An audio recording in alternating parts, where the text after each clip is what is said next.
Explain. Uniformity. Yeah, go ahead. Take a shot at it. I have to go back and reread. Okay, that's okay. Yeah, so uniformitarianism is simply the idea that we can make sense of the past in light of what's happening today in the present. And the reason it's so critical in understanding sedimentary rocks is otherwise we wouldn't have any hope at all of understanding in general what happened in the past. And this is almost a philosophical concept, but if the way that Earth worked in the past is utterly different than the way it works today, can you appreciate that we really have no hope at all of understanding the past? So, yeah, so kind of our starting point, and this really applies to geology in general, is we have to pretty much assume that the Earth works essentially the same way today as it did in the past. And particularly for sedimentary rocks, that's actually a pretty good assumption because we can go to places like beaches and lakes and rivers and the ocean and deltas today, and we can see the sorts of sediments that are being laid down, right before our very eyes. And we can directly observe things like grain size, how large the fragments are, sorting, how kind of what the range of grain sizes is in the fragments, and also maybe their shape, whether they're generally rounded or kind of sharp and angular, with corners and edges. And then we sort of use that to calibrate our understanding of what similar environments, say beach environments, for example, or river environments looked like in the past. So just a quick example, if you go to a beach today, tell me something about the sand that you would see on the beach. Would you say the particles are roughly the same size, or are they a wide range of different sizes? Same size? Yeah, exactly. Generally the same size. And so does that mean in general then that we would say the beach sediment is well sorted or poorly sorted?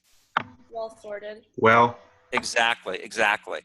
So, and then in general, if we were to look at, those grains on the beach, say under a hand lens, for example, or even with the naked eye, if they're sand-sized grains, and we look carefully, we might appreciate that the sand-sized grains are somewhat rounded, typically on a beach. Not always really well-rounded, but pretty well-rounded. And so looking at a modern beach then, that kind of calibrates our understanding of what beach deposits look like throughout geologic time. So then we go someplace like Torrey Pines Beach, and we look at the Torrey sandstone and the cliffs, and that stuff's on the order of 50 million years old. But guess what? The sand grains in the sandstone are pretty well sorted, and they're somewhat rounded, maybe even fairly well rounded. And so kind of on that basis, because we sort of know what beach deposits look like in modern geologic time, we can assume that when we see similar deposits that have now become solid rock, we can make the connection, in the case of the Torrey sandstone, we're looking at a 50 million year old beach deposit. So to kind of circle back around and to state it really simply, the principle of uniformitarianism just tells us that we can understand past geologic processes in terms of present day processes happening before our very eyes. And the way that applies to sedimentary rocks is it helps us recognize ancient analogs of modern depositional environments, like beaches, lakes, rivers, deltas, etc., places where sediments accumulate. Does that kind of make sense so far? Yes. Okay, all right. So now we'll move on to kind of getting some experience with common detrital, inorganic, and organic, sometimes known as biochemical sedimentary rocks. So can someone remind us maybe in general what it means to say that a sedimentary rock is detrital? What does detrital mean in this case?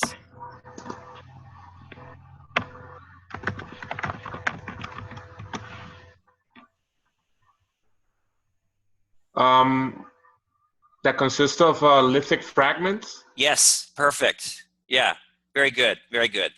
It's any sedimentary rock that's composed of fragments, rock fragments. Any? Any sedimentary rock at all, yeah. If it has rock fragments in it, meaning if the sedimentary rock itself is composed of sort of the debris, the pieces of other rocks that have eroded and been deposited in some ancient basin, then yeah, it's a detrital sedimentary rock. And there's kind of an understanding with detrital sedimentary rocks that the fragments are mostly composed of silicate materials. And you'll see why in a minute when I switch to the PowerPoint. But for example, say that you had a rock that was composed of shell fragments. That rock would actually not be a detrital sedimentary rock because the shell fragments themselves are essentially chemical residues created by organisms. So that sort of shell-rich limestone would be an example of an organic or biochemical sedimentary rock. But then still in other cases, we can have situations like maybe, gosh, if we're in a desert environment and we evaporate a lake, when the lake water evaporates, we maybe leave behind like a residue of salt, for example. In that case, we might just for short call it a chemical sedimentary rock, or we might even refer to it as an inorganic chemical sedimentary rock. And the only difference between these two, between inorganic and biochemical sedimentary rocks is, and it's probably pretty obvious at this point, guess which type involves organisms in actually creating the chemical residues? Say that again? So between inorganic sedimentary rocks and biochemical sedimentary rocks, which of these two chemical sedimentary rocks relies on organisms to make it? The organic one. Of course, yeah, the biochemical sedimentary rocks. So that'll kind of be our starting point. We'll sort of think of sedimentary rocks in general as either detrital, inorganic chemical, or biochemical sedimentary rocks.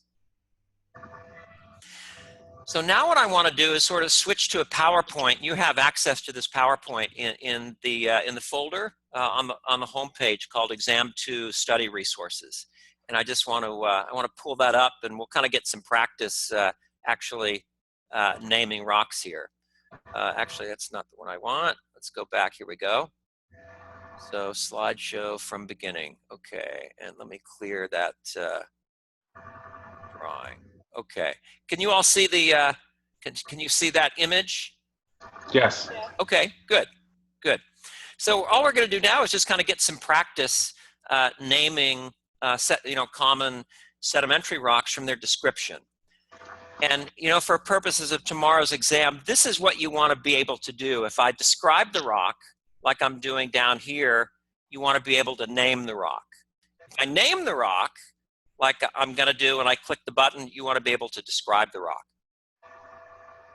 So probably the easier way to go is if I give you a description of the rock, I'd like you to be able to, formally name it, kind of say what the geologic name of that rock is. So let's start with this rock, and generally I'll give you a picture because that often helps. A picture paints 1,000 words, but in this case, there's the picture. And in terms of its description, it's detrital. You can clearly see that this rock is made out of fragments of other rocks. And the fragments are pretty large. They're generally gravel-sized fragments, but the fragments are rounded. So can either of you name that rock?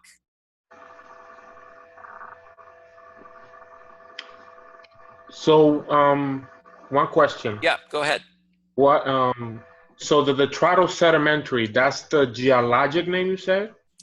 Yeah, that's sort of a group of sedimentary rocks. Okay. Right. Got it.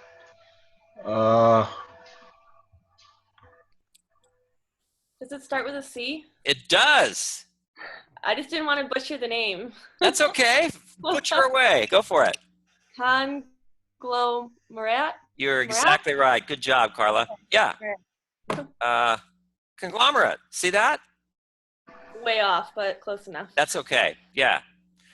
So kind of what you want to be able to do for tomorrow's exam, if I, say describe conglomerate, you want to say, oh, that's a detrital sedimentary rock, composed of gravel-sized rounded fragments. Pretty straightforward, I think. Let's do another one. How about this one? This too is a detrital sedimentary rock, but you can see from the picture the fragments aren't rounded, are they? No. They're kind of angular. So what would we call this one?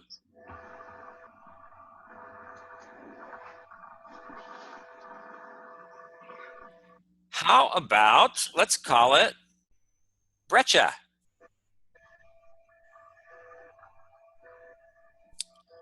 So going back, can you see at a glance what the difference is between breccia right there and conglomerate? What's the obvious difference between breccia and conglomerate? Conglomerate is rounded. Yes. In fact, that's the only difference. Exactly right. So rounded gravel-sized fragments, conglomerate. Angular fragments, breccia. Someone in lab the other day brought me a coarse-grained sedimentary rock, composed of fragments like this, and they said, "Is this a detrital rock?" And the fragments were kind of sharp and angular, and my response was, "You breccia." Okay, moving right along. Okay. Yeah, it was pretty bad. I rate my professor, one of the students once said, "Don't laugh at his jokes, it just encourages him." So that's good. You all are not laughing at my jokes. Okay, moving right along. Okay, so breccia and conglomerate. How about this one? This is kind of an easy one.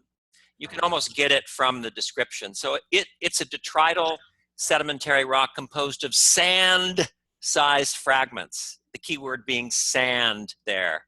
Sandstone? Bingo. Good job. Yeah. Sand, sandstone. Hey, what if it were a detrital sedimentary rock composed of silt-sized fragments? Guess what we'd call it? Siltstone? Right. You got it. Yeah, pretty easy, right? Yeah. So sand-sized fragments, sandstone. In fact, here's another one. Here, can you do this one, Wilmer? You just answered it. Here we have a fine-grained detrital sedimentary rock. There it is. It's kind of gritty, like sometimes out in the field, if I see a rock like this, I'll actually taste it. And it's sort of gritty between the teeth. And that implies that this rock is composed mostly of silt-sized grains. So guess what we're going to call it? Siltstone. You got it. Easy, right? Yeah. Not too bad. There we go. How about this one? So this is a very fine-grained detrital sedimentary rock, and it's made out of mud-sized particles. And to a geologist, mud is a mixture of both silt and clay. And in this case, clay refers to a certain size. Clay-sized fragments are so profoundly small that you can't even see them with a powerful microscope. You actually need a scanning electron microscope. So they're really, really tiny fragments if it's clay-sized fragments. They're pretty tiny fragments if it's silt-sized, and they're, even visible fragments if they're sand and gravel-sized. So, okay, here we have a detrital sedimentary rock, and it's got a mixture of both silt and clay-sized particles in it. But another key characteristic of this rock is it's very thin-bedded. The layers are very closely spaced. Oh, man. That is shale. You got it. Excellent. Yeah, good work. And actually, the nice thing about this rock is you almost can't go wrong. There's sort of several names that would technically qualify. So if you called a rock like this mudstone, you wouldn't be wrong. Mudstone is just a silt and a clay-rich rock. That's what shale is. So cool, we'll call it mudstone. And also, even if the shale were mostly composed of clay-sized fragments, that is really, really tiny fragments without much silt, we could call it claystone. But in particular, if the claystone were very, very thinly bedded, thinly layered, in this case, we'd call it shale. Okay, let's see. Yeah, actually, let's go back. Let's do a quick review. So we'll play a quick game of read the instructor's mind. So you ready? Okay, so let's see. I'm thinking of a detrital sedimentary rock with, I don't know, it's mostly composed of sand-sized particles.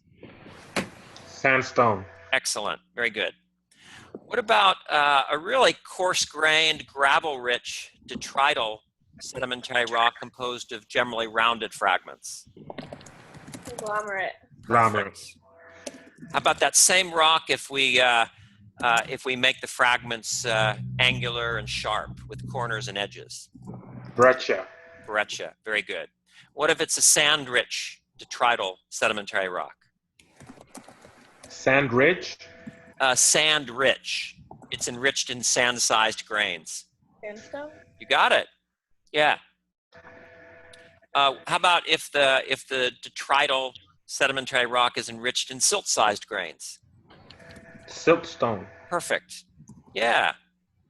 So pretty straightforward, I hope. Making sense so far? Yes. Okay. So on to the chemical sedimentary rocks.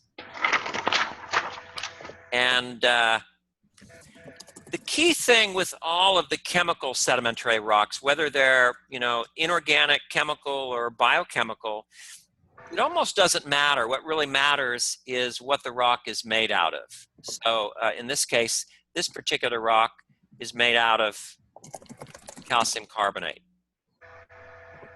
So, in the geologic world, pretty much any chemical sedimentary rock that's enriched in this chemical residue, calcium and carbon and oxygen, we call that calcium carbonate.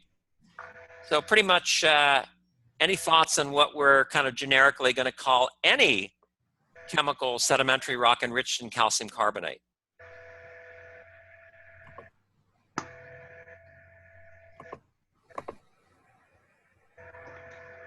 Salt.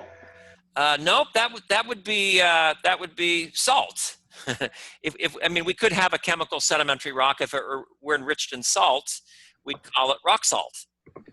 Right. But in this case, it's not enriched in salt, which is sodium chloride. It's enriched in calcium carbonate. So we're going to call it limestone.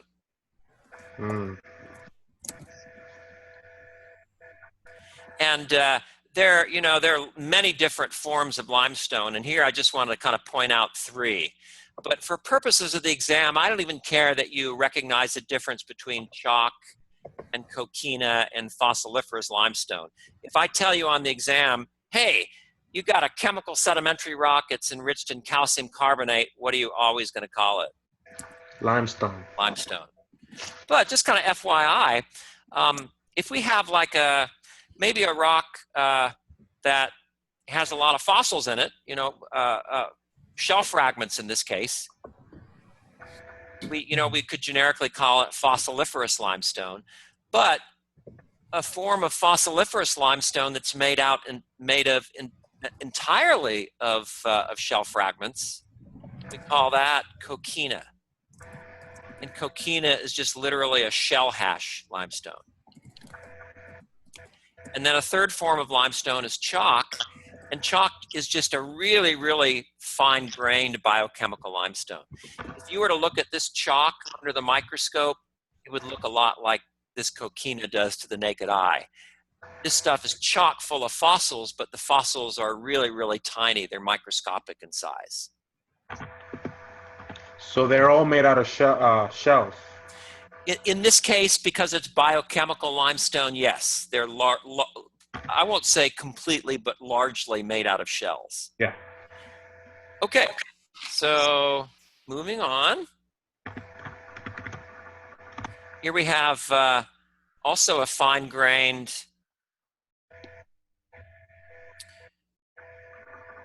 biochemical sedimentary rock.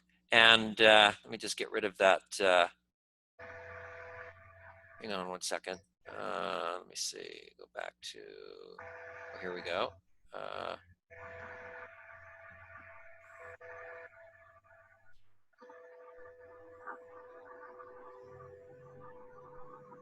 Okay.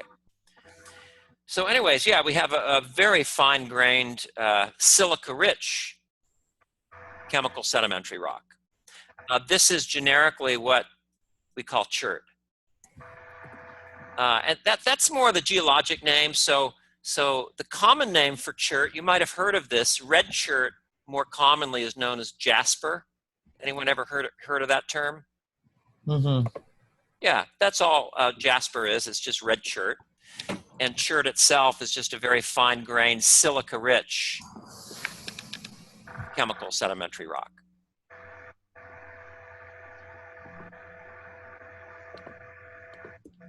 Okay. So you're up, Wilmer. Here we have, oh, I just gave it away. Here we have a chemical sedimentary rock. It's composed entirely of the mineral halite, which is sodium chloride. You could grind this stuff up and put it on your French fries. Rock salt. Yeah, this is rock salt. Just as a quick review, what's the main distinction chemically between rock salt and limestone?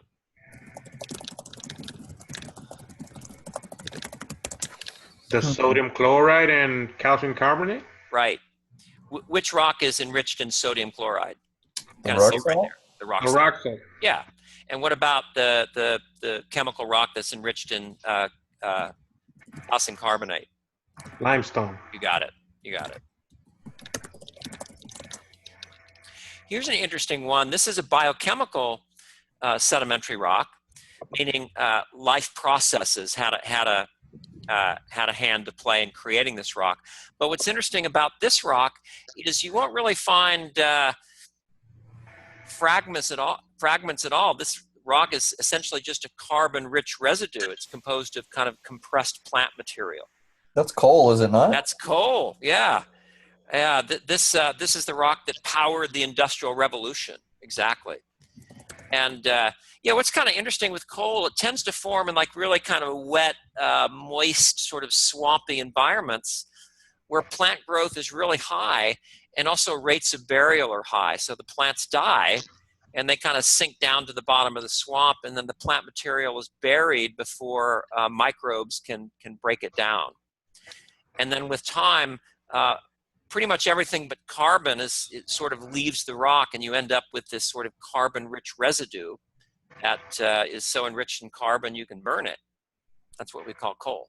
So, it might be off topic, but since that happens, so then that means that the coal is made, plants grow, they die, more coal is made, so they just keep on stacking on top of each other? Exactly right.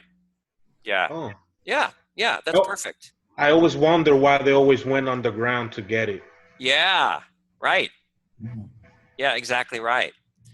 And another kind of interesting thing about coal, and this is somewhat related to sedimentary rocks, is whenever you find coal, you automatically know something about what Earth's climate was like in that area even hundreds of millions of years ago when that coal was deposited. Because today, what kind of climate do we need to get a lot of plant growth? Humid? Exactly. The climate has to be moist, humid climates. You're not going to form coal in like a desert environment. You also obviously wouldn't form coal in really, really high latitude environments. You know, how much coal do you think is forming today in the middle of the Greenland ice cap? Not very much. Yeah, pretty much none. And why not? Why don't we get any plants? You know, why don't we see tropical forest growing on the Greenland ice cap? Because it's mostly snow. It's mostly ice. Yeah, water, which obviously plants need, doesn't really exist in the liquid state there. Yeah. So that's kind of interesting about coal. It's a paleoclimate indicator when you find it. It tells you something about what Earth's climate was like when the coal was being deposited. Interesting. Okay, let's try another one. How about this one? Now we're on to actually I'm gonna exit the PowerPoint for a minute before we get to metamorphic rocks. Let me see here.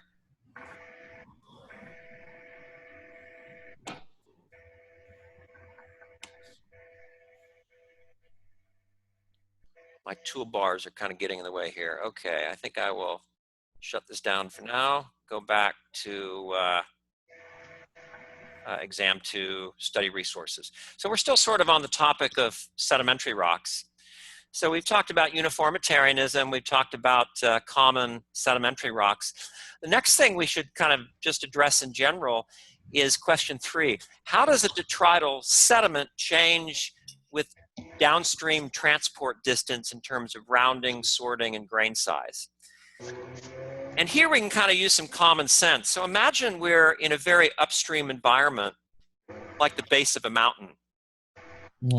And, you know, typically at the base of mountains, you know, where streams kind of flush out of the mountains, you often get this sort of apron of sediment called an alluvial fan. Let me see if I can sort of draw this real quick for you. Okay, so here's my mountains. It's a pretty steep mountain. And you know, it rains a lot, and so we have streams kind of eroding and carrying sediment out of the mountains. And very often the sort of initial resting place of all that really coarse gravelly sediment is in this sort of apron of sediment that forms right at the base of the mountain. Does anyone remember from the reading what that feature is called?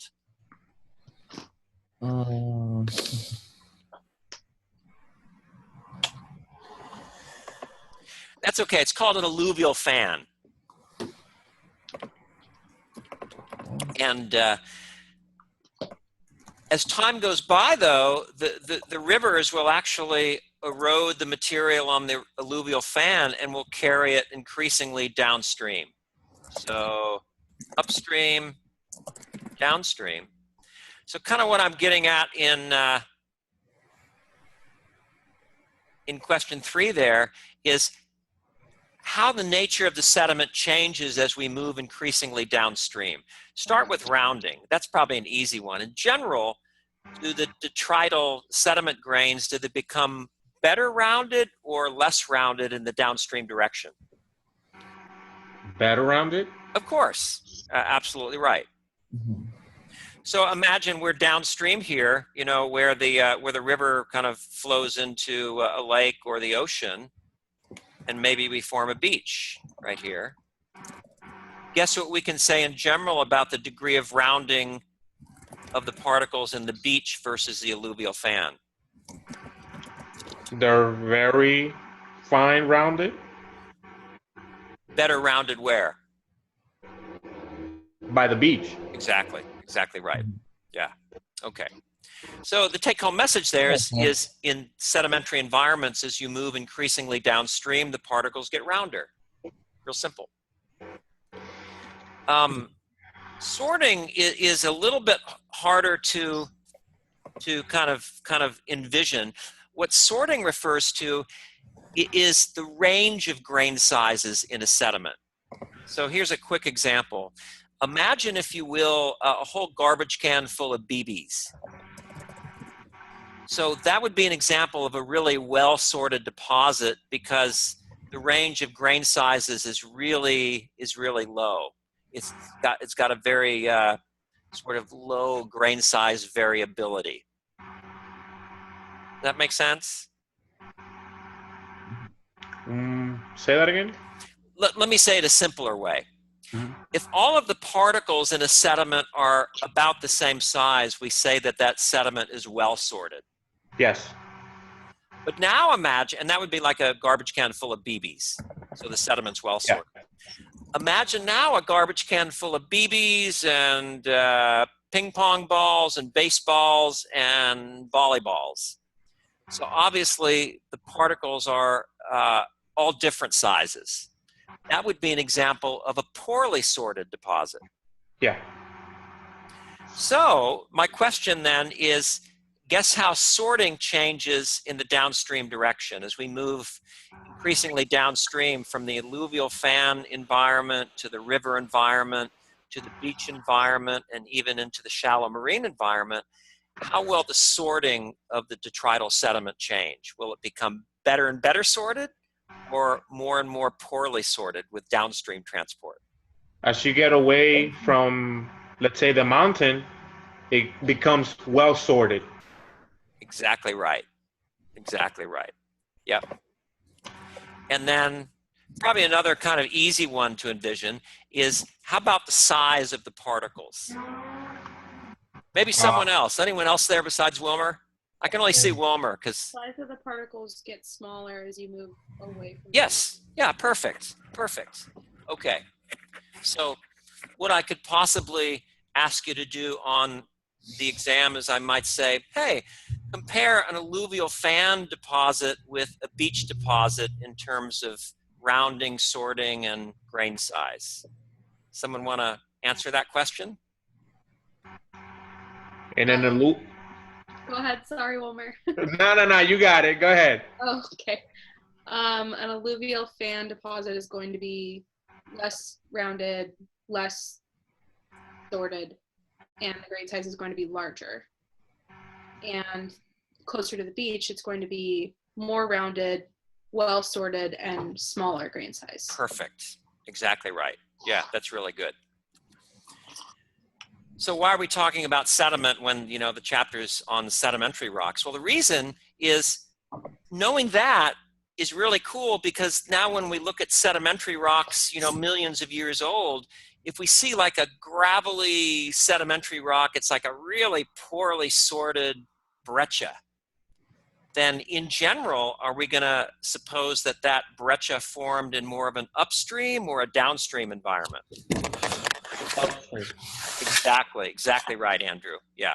On the other hand, what if we had a really, really well-sorted sandstone where the particles are all about the same size? Does a rock like that form in more of an upstream or downstream environment? Downstream. Bingo. Yeah. So that's sort of the relevance of all that. That's kind of why we care about things like rounding and grain size and sorting.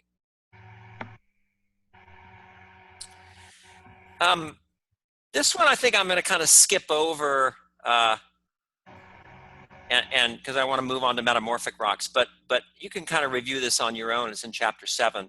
But sedimentary structures, bedding is just horizontal layering. That's just a fancy term for the horizontal layering that really all sedimentary rocks possess. That's often how we can recognize that it's a sedimentary rock, as we see kind of flat layers. And cross-bedding tends to form in dune deposits. So if we have like a sand dune here, and say the wind is blowing this way, what'll happen to the grains? Hang on a second here. Is they'll kind of blow up and over the upwind face of the dune, and they'll kind of fall down the backside of the dune, and we get these inclined layers called crossbeds. So the cool thing with crossbeds is whenever we see them, we know we're dealing with an ancient dune deposit. Mud cracks are probably really straightforward. In general, what kind of an environment do you need to form mud cracks? A moist one? Dry. Yes, it's actually, you're both right. It can't be dry all the time because you'd never have water. It can't be moist all the time. It's actually an environment that sort of alternates between wet and dry. And that's often the case in deserts. In overall arid climates, often the rain that falls doesn't last very long on the landscape, and it evaporates and the mud dries out and cracks. And so it's actually possible to preserve mud cracks in the geologic record. And then finally, ripple marks are, they're almost like mini sand dunes. So, you know, if this is a sand dune, even on the surface of the dune, we can get little mini undulations of the surface, and those are called ripple marks. You know, one thing, I apologize, I'm having trouble figuring out, let me see, is how to erase my drawings. No, there's an easy way to do that. I found, oh, there it is. Clear, what do you know? Okay. All right. Okay, I think that's a pretty good summary of sedimentary rocks. I'll let you all decide. One thing we could do is we could go back to the PowerPoint and just quickly review sedimentary rocks. I could quiz you real quick. You want to try that? Yes. Let's do that. Let's do that. So I'm going to go back and let me see here.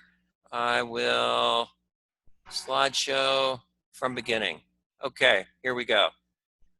So just kind of say the answer if you know it. Here we have a gravel-rich detrital sedimentary rock composed of rounded fragments. Conglomerate. Perfect. Okay. So Wilmer, you're out for the next one. You're going to sit out this one. Let's see if someone else can do this one. Breccia? Breccia, that's it. It's a detrital sedimentary rock composed of gravel-sized fragments, but the fragments are angular. Here's a question. Looking at this breccia, does it appear to be well sorted or poorly sorted? Poorly sorted. Very good. And how do you know it's poorly sorted? It's not rounded. Different sizes. Different sizes. Exactly. Yeah. Okay. Breccia, there it is. How about this one? Geol? Detrital sedimentary rock composed of sand-sized grains. I'm gonna say sandstone, right? You got it, Andrew. Very good. Sandstone. Yeah. And just, it's hard to tell, but looking at this particular sandstone, what's your sense, Andrew? Does it look pretty well sorted or very poorly sorted? I would say very well sorted. Yep, I agree. It's pretty well sorted. Absolutely. And there it is. Okay. How about this? It's also detrital sedimentary rock, but it's really fine grained. It's composed of silt-sized fragments. That's an easy hint. Siltstone. Yeah, of course. Of course. How about this one? Very thinly, essentially what we're looking at here is a very thinly layered mudstone. Shale. Shale, exactly right. Yeah, good. Okay. So, whoops, where do we go? There we are. Okay. On to metamorphic rocks, chapter 8. Can someone in general tell us something about what it means when a rock undergoes metamorphism? What's actually happening to the rock when it's metamorphosing? Change in texture, structure, or chemical composition. Exactly. The rock is changing, and kind of the key word there is change. So when some pre-existing rock, hey, it could be an igneous rock, could be a sedimentary rock, it could even be a metamorphic rock. If the rock is transformed sufficiently in any one of a number of different ways, once the rock is transformed sufficiently, we stop calling it what it used to be and we start calling it a metamorphic rock. Metamorph literally means to change form. And the one thing we're not allowed to do during the metamorphic process is melt the rock. And it's probably easy to see why. Think back to our discussion of igneous rocks, earlier on in the course. If we melt a rock entirely, what do we create in effect? Lava. Lava, if the molten rock spills out onto the ground surface, that's exactly right. And what about if the molten rock remains below the Earth's surface? What do we call it? Magma, yeah. So if we transform the rock too much so that it melts, we get magma or lava, and then if that magma or lava were to cool, we'd get an igneous rock. So can you kind of appreciate that? In general, rocks undergo changes to become metamorphic rocks, but all of these changes have to happen in the solid state. We're not allowed to melt the rock when it undergoes changes in mineralogy or composition or changes in the fabric or texture of the rock. Okay, let me try something here. I think I'm gonna leave the study guide here behind a second and going to go to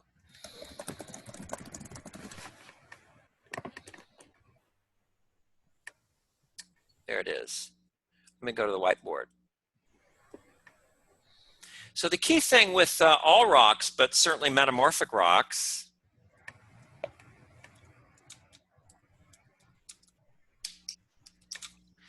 is they kind of come in two different varieties.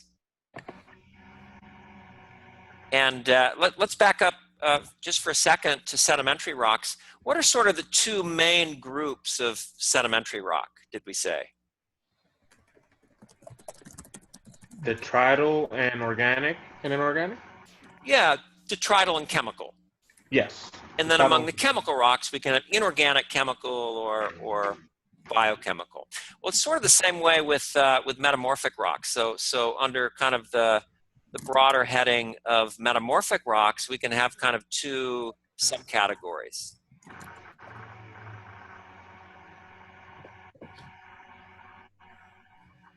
We can have foliated metamorphic rocks, or hey, here's where geology gets really creative. Guess what we're going to call it if the metamorphic rock is not foliated?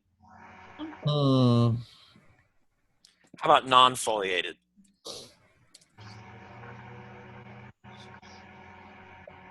And so the main difference here between foliated and non-foliated metamorphic rocks is that when, for example, among the foliated rocks, if we start off with just kind of vaguely imagine like a cube of rock, and imagine if we were to squeeze this cube of rock much, much harder in the horizontal direction than we did in the vertical direction. We're still squeezing the rock in all directions, we're just squeezing it harder horizontally. So given that situation, can you tell me sort of in general how the originally cubic shape will change? It'll just get smaller. It'll get smaller, certainly, but it won't just get smaller. Can you appreciate that the shape won't be a cube anymore because we're squeezing it harder in this direction than in this direction? So the rock should grow from the top and the bottom, right? 'Cause it's just being sandwiched. It actually shrinks. It doesn't really grow since you're squeezing it. Mm-hmm. It's becoming denser. But kind of what I'm getting at is if you squeeze it harder in the horizontal direction, and that's kind of what I'm trying to indicate with the fact that the arrows are longer here, and then in the vertical direction, we're squeezing it not as hard, so the arrows are shorter. Can you appreciate that the rock will still shrink, but it'll kind of turn into more of a rectangle because we're squeezing it harder in this direction than in this direction. So harder from the sides. Yeah, exactly. Okay. And then we'll get a rock that's kind of, it almost looks layered, but what actually happens if you could sort of blow up these layers that develop, what happens, like under the microscope you can see this, and even in hand specimen, is because the minerals themselves have been kind of squished. They sort of align in the rock like logs, you know, floating down a river. And this kind of stress-induced mineralogical alignment is called foliation.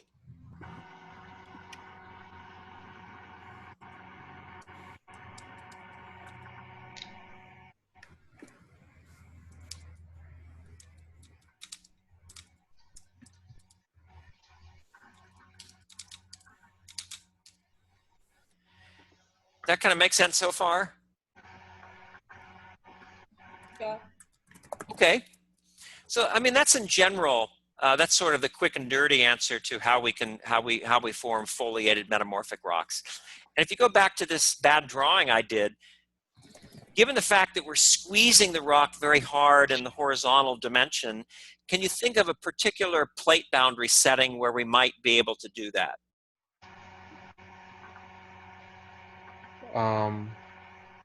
Plate boundary?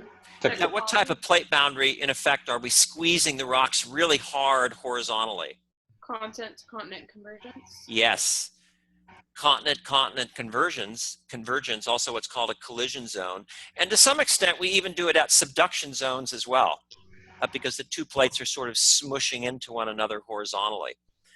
So, guess which type of plate boundary in general is the type where we tend to form, frankly, most foliated metamorphic rocks?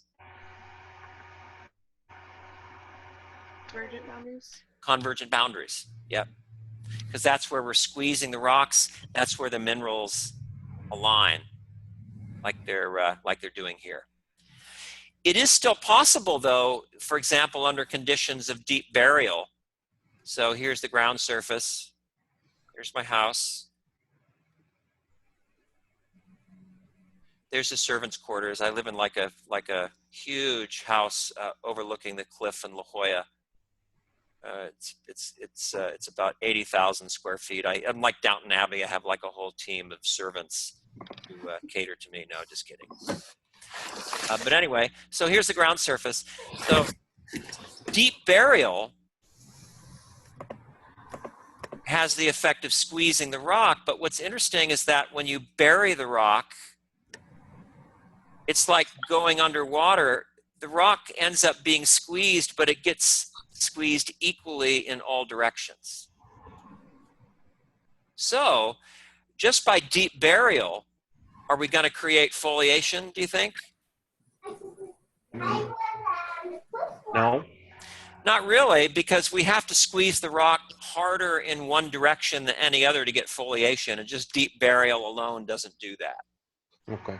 So deep burial is the main way that we can create non-foliated metamorphic rocks. And also heat as well. If you just bake a rock independent of, squeezing it, you can also metamorphose a rock that way, meaning if you raise the temperature of the rock. Okay, so two basic kinds of metamorphic rocks. What were the two kinds again? The two basic subcategories of metamorphic rock? Foliated, Foliated, non-foliated. non-foliated. Yeah, foliated and non-foliated. And in general, in particular for foliated metamorphic rocks, at what type of plate boundary do they tend to form at? Convergent. Convergent boundaries. Yeah, exactly right. Wait, foliated forming convergent boundaries? They do. Yep. Gotcha. Okay, so with that as background, now we're going to go back to the PowerPoint. And we're going to pick things up, get some more rock practice, but this time we are, oops, what happened? Oh, actually I need to get rid of the whiteboard. Hang on. Oh, I need to do a new share, don't I? So go back to the desktop. Here we go. Okay. And we're going to resume the slideshow. Okay. So here we have a foliated metamorphic rock. It's kind of flattish. You can almost see the layers. It's very, very fine grained. Slate. Go ahead. Oh, you just said it. Yeah. Splits easily into thin sheets. That's a type of foliated metamorphic rock called slate. How about this one? Here we have a medium to coarse-grained foliated metamorphic rock. And in this case, can you see in the rock that the minerals are sort of clearly, visibly aligned? Particularly these kind of shiny minerals. These are the mica minerals. They tend to be kind of lined up, and you can actually see that with the naked eye. There, can everybody see what I'm talking about? Mm-hmm. Let me kind of annotate it a little bit. So, for example, if you look at a lot of these minerals, they're sort of generally aligned somewhat horizontally in the rock. I mean, some are not completely horizontal, but I'll just kind of highlight them here. I'm mostly doing the micas here.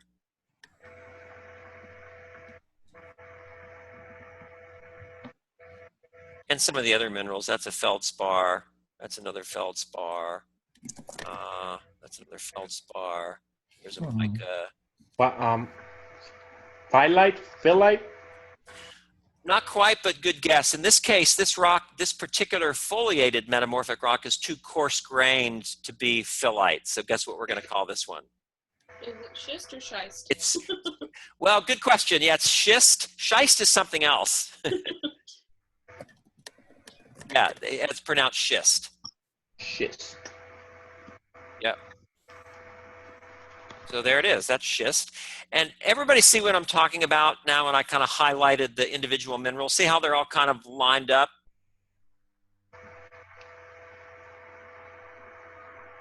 A little bit. Sort of. That's what I mean when I say the rock contains, you know, visibly aligned crystals, meaning you can see the alignment with your naked eye. Okay, how about this one? Here we have, let me clear my drawing. Here we have a medium to coarse grained rock. We're seeing individual crystals here. But what's interesting is the rock is clearly foliated. You can kind of see that, but it almost looks like a zebra rock. It's kind of striped. We see both light and dark compositional banding. So what are we going to call this rock?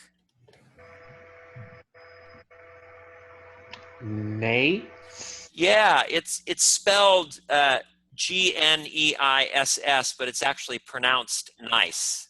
Nice.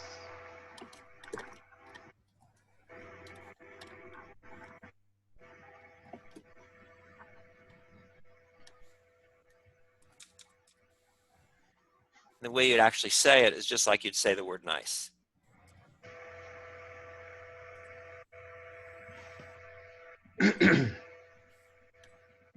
So that's nice.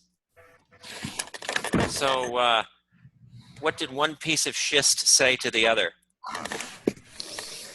You're not That's nice. You're not nice? You're not nice. Okay. Moving right along. On the non-foliated metamorphic rocks, and by the way, I didn't show you phyllite. Phyllite's sort of intermediate between slate and schist.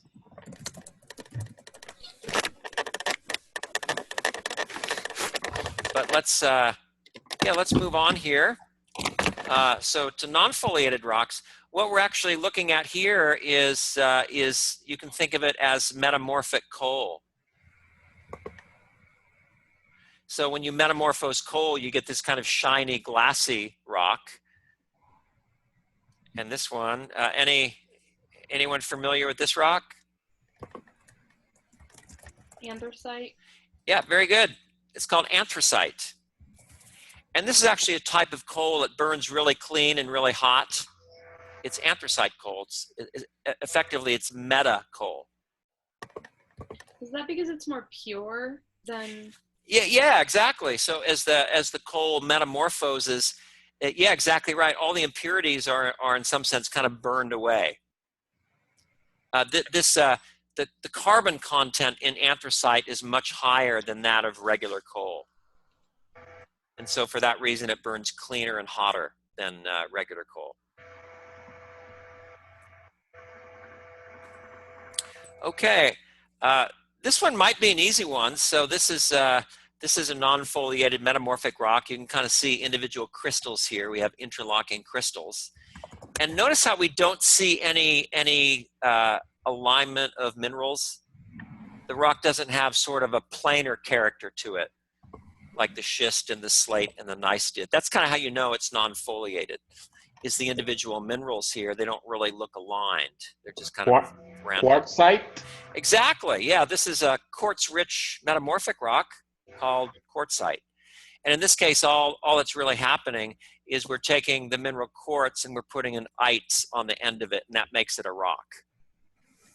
So kind of a subtle point here, if on the exam I say, hey, what's the name of a non-foliated metamorphic rock composed of interlocking quartz grains? The wrong answer would be quartz, because quartz is a mineral. The right answer would be quartzite, because putting an ite on the end turns that mineral into a rock. All right, let's try another one. How about this one? Here we have, it's also a non-foliated metamorphic rock, except in this case, the rock's composed of calcium carbonate. In effect, we're dealing with a metamorphic version of limestone. Marble?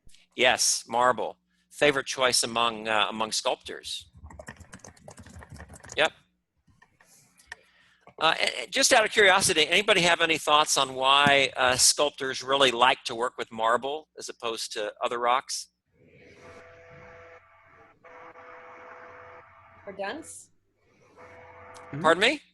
Is it more because it's more dense, or? Well, in a way, yeah. So when the limestone metamorphoses, the minerals sort of fuse together and they make the rock more coherent. And you're right, also a little bit more dense than limestone. That's part of it. But also, the reason is that calcium carbonate is pretty soft, and so it's easy to carve. As a sculptor, you can work with quartzite, but you need a really hard knife because quartzite, is a very hard mineral. Whereas marble, it's composed of the mineral calcite. That's the main calcium carbonate mineral, and that's a very soft mineral. You can easily sort of scratch it and sculpt it with a knife. Okay. We just kind of lost it entirely there. Let's go back to.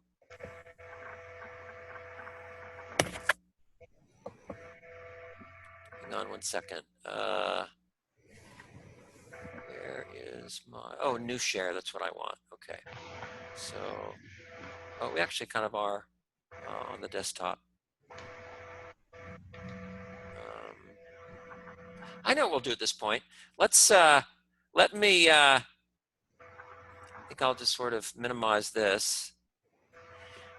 And we'll play another round of Read the Instructor's Mind with metamorphic rock. So I'm going to describe a rock, and I'd like you to see if you can name it. So let's see. I'm thinking of a non-foliated metamorphic rock composed essentially of pure carbon. Anthracite. Anthracite. Very good. Excellent. What about a foliated metamorphic rock that displays visible light and dark banding? Nice. Nice. Very good. That's a nice rock. Yeah, very good.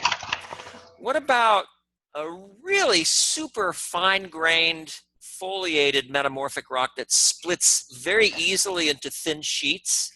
And it also makes good, slate. It also makes good pool tables, by the way.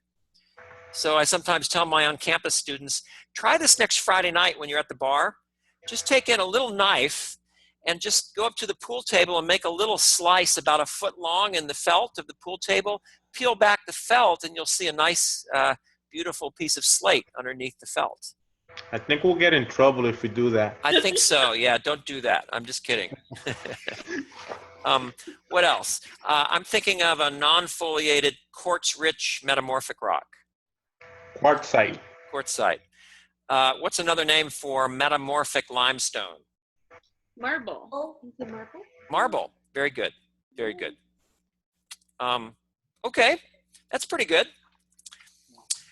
Let's see. So that I think this other stuff you can kind of review on your own. The differences between regional metamorphism and contact and hydrothermal. Let me just run through these really quickly, and then you can kind of read more about them. So for regional metamorphism, that style of metamorphism is characterized by high temperatures and high pressures. So you can imagine then, is regional metamorphism going to happen up near the surface or down pretty deep? Down pretty deep? Down pretty deep. And why would we need to be quite deep in order for regional metamorphism to occur? High pressure. High pressure, the deeper you go, the greater the pressure. And what's the other reason? Pressure makes the heat. High temperature, the deeper you go, the hotter it gets. Yeah, exactly. And particularly if we have, magma bodies rising up from the subducting plate, they can that magma can add heat to the surrounding rocks and bring about regional metamorphism deep down beneath subduction zones and also collision zones. Contact metamorphism is kind of, as the name implies, this is where rocks are in contact with magma, essentially. And so when you have a blob of molten rock that we call magma, as it's rising, the surrounding rock adjacent to that magma is literally cooked and baked. So contact metamorphism is essentially thermal or high temperature metamorphism. It literally doesn't involve squeezing the rock so much, but it involves cooking and baking the rock at high temperatures.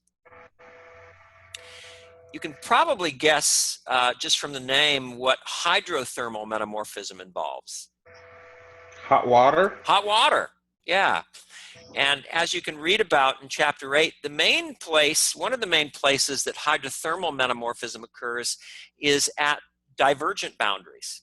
Seawater sort of seeps into the hot rock and heats up itself. And then that hot water at depth will then kind of rise up and percolate through the surface rocks. It's sort of a circulation.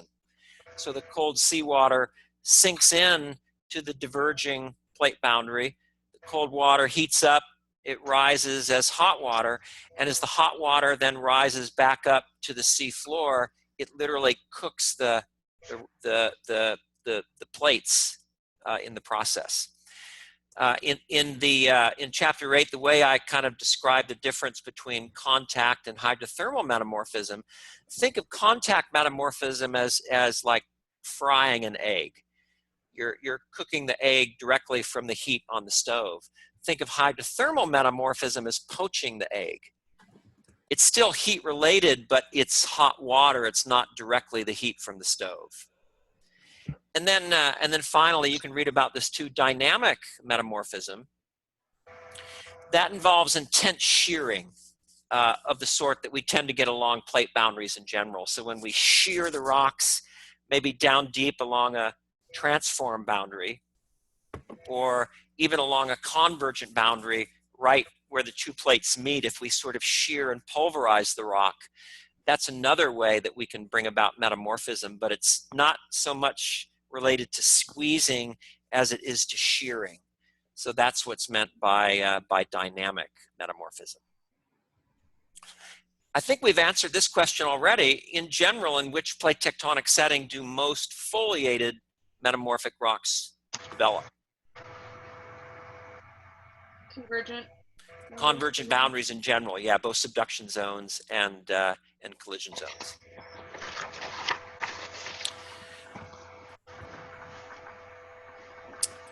This one, I think, is you'll be able to easily kind of review if you look at these two figures in the ebook, figures 8.2 and 8.4. So before we move on to chapter 9, one topic that I've reserved until the end of chapter 8, and we didn't draw this in class, but is called the rock cycle. And the rock cycle is one of those all-important diagrams in geology, and it simply is a diagram that kind of explains how any one rock type, igneous, metamorphic, or sedimentary, can be transformed into any other rock type, igneous, metamorphic, or sedimentary. So that would be good to study, and just be sure that you can kind of go from any one rock type to the other. So make sure by the exam that you can tell me, well, in general, how do you turn an igneous rock into a sedimentary rock? In general, how do you turn a sedimentary rock into a metamorphic rock? How do you turn a metamorphic rock into an igneous rock? You'll be able to see all that if you review the diagram at the very end of chapter 8. It's called the rock cycle. Okay, shall we move on to chapter 9? Yeah.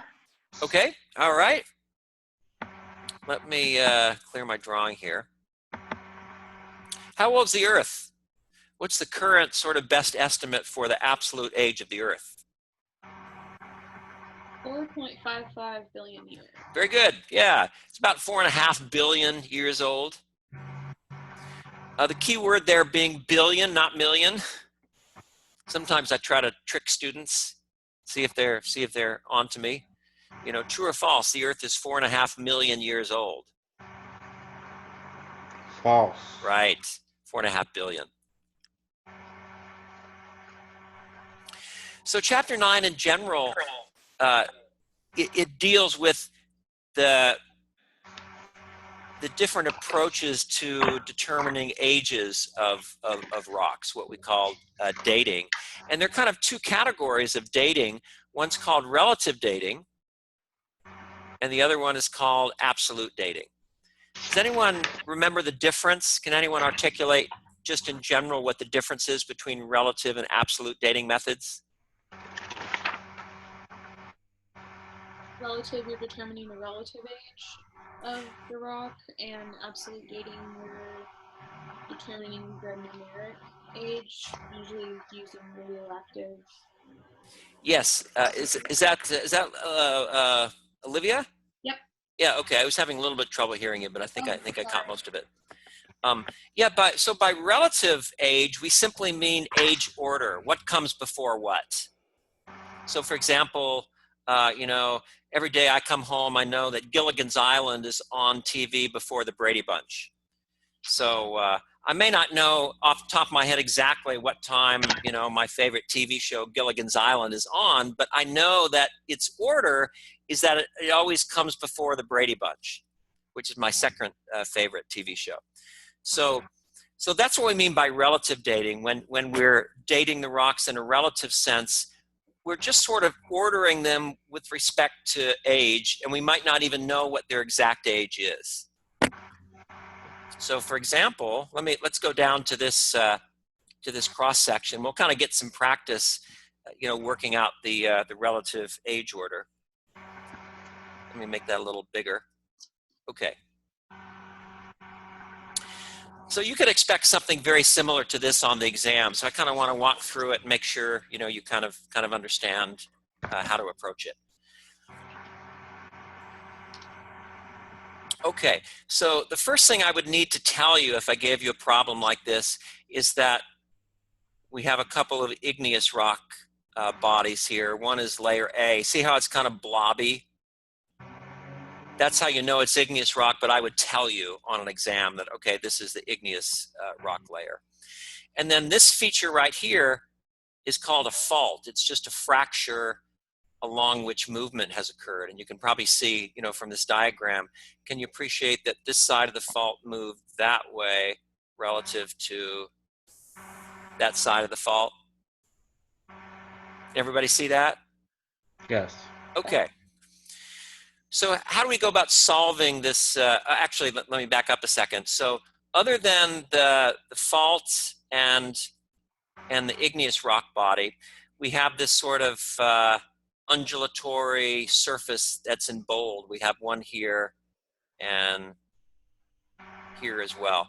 Those are called unconformities. There's actually another one here and another one here.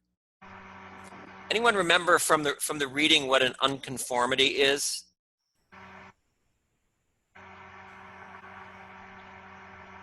A gap in geological record. It is. Yeah, it's a gap in the geologic record. In fact, I'm going to hope, folks, that I don't lose you here, but I'm going to see if I can. Yeah, I think we're okay. I'm going to just pull up a quick animation of different unconformities so you can kind of see in animated form how they develop.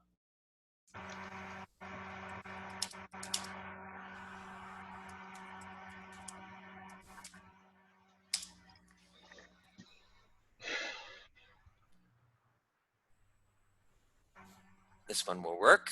Okay, here we go. So this is one type of unconformity, and at this point I don't want you to worry about remembering the names of the different types of unconformity. I just want you to appreciate in general how an unconformity develops. So we have 1, 2, 3, 4, 5 different sedimentary rock layers. And what do we know, for example, right here about the age, the relative age of, say, layer 1 versus layer 2? Which is older, which is younger? 1 is older. Yep, and how do we know that, Wilmer? Much older rock tends to go to the bottom. Right. Yeah, that's one of the relative age dating principles in Chapter 9. It's called the principle of superposition. I don't care that you remember that, but kind of common sense. So 1 is the oldest, and the layers get progressively younger. Okay, so watch this. If we start the animation, notice first we're eroding the rock layers. Now I'm gonna just pause it there. And that irregular surface, that's the ground surface at this point in time. And it's kind of irregular, like the ground surface is in most places. Now what happens is we reflood the area with water, and we've covered up that ancient erosion surface with 2 new layers, this kind of tan layer and the brown layer. So as you were saying, Wilmer, can you appreciate that there's a lot of missing rock record between layer 4 and layer 15? Yes.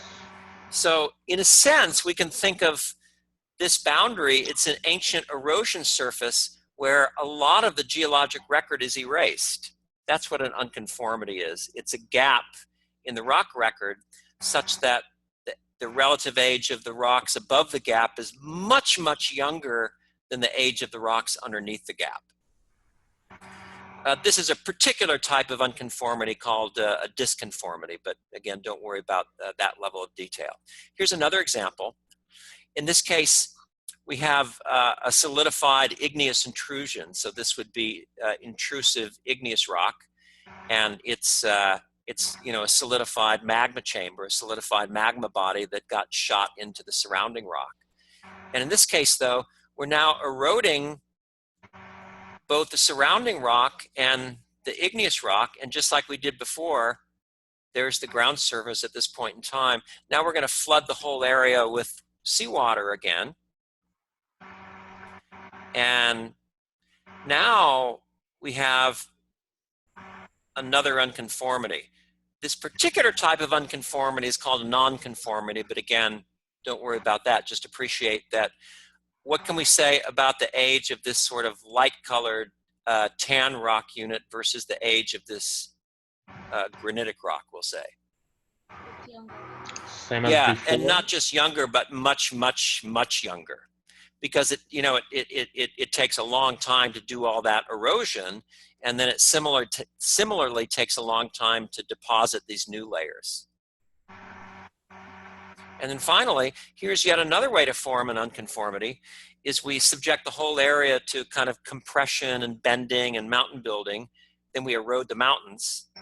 We flood the area with water again.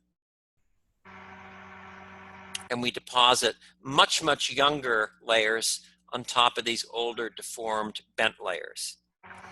Here's something interesting, and this will really help you if you can kind of wrap your head around it. Let's say that you didn't see the animation, I just showed you this. Tell me something, or let me phrase it this way. How do you know that these two layers have to be much younger than these layers? How do you know that? Because they're on top. They're on top.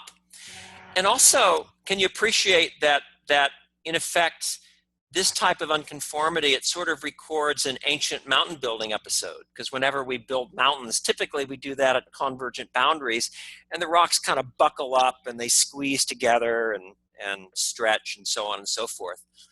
So in this case, this ancient deformation event, this ancient mountain building episode is what bent these layers. So my question to you is, how do we know that these two upper layers post-date the mountain building episode? Let me say that again. How do we know that the relative age of these two upper layers is younger than the mountain building event that bent these lower layers?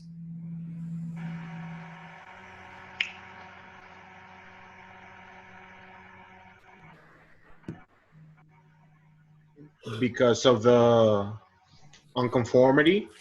Because of the unconformity, and I'll give you a hint. Are the upper layers bent? No, they're not. They're not. So tell me, did the upper layers exist when these lower layers were being bent? No. They weren't even there yet. So at a glance, we automatically know that these layers have to be younger than the mountain building event because they're not bent. That sort of makes sense to everyone? Yes. Okay, let's go back to the study guide now. And guess what? Here's an unconformity. So guess what we can say about the mountain building event that tilted layers E, L, and C in comparison with layers M and D? In other words, did the mountain building event that tilted these lower layers, is that younger or older than these upper layers? And how do you know? E, L, and C are older than N and D. That's true. That's not quite what I'm asking. What I'm asking is, what do we know about the mountain building event that tilted E, L, and C compared to the age of M and D? It happened way back when. Yep. Someone else was saying something. You want to add to that? Oh, I said the same thing. I said it happened before. Oh, so correct me if I'm wrong. Are you saying that the mountain building event happened before M and D were ever deposited? Yes. Okay. And how do we know that? First of because of the unconformity in between E, L, and C and N and D, that tells you that M and D came after. Exactly. Exactly right. Okay. What do we look up here? Here's another unconformity. So all of these middle layers were clearly laid down and then tilted before layer F ever existed. Now let's kind of solve this cross section. So if I give you a problem like this, the place to always start is on the bottom. Always start down towards the bottom of the cross section and kind of work your way up. See if you can, on this particular cross section, you might have done this already. What's the very, oh, actually, and I should say as well, I was telling you before that the igneous rock unit here is A. And probably E as well, although it doesn't really matter. Because of this unconformity, can you appreciate that you know layer E, not layer, because it's not the sedimentary rock, but rock unit E, is that older or younger than unit G? Older. Older, and how do you know older? Because of the fault, you can assume that G moved this way and E moved this way, or that G moved this way. So you can see that that layer G continues above E. Yeah, okay. Yeah, you're on the right track, Olivia. Because of this unconformity,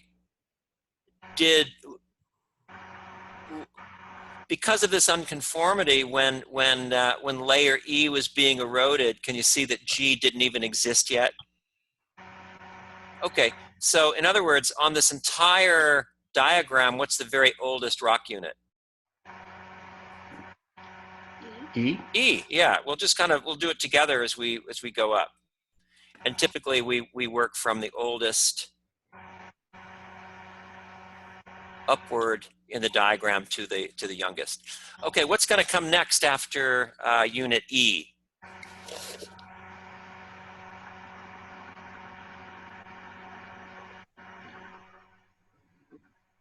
G. Yep.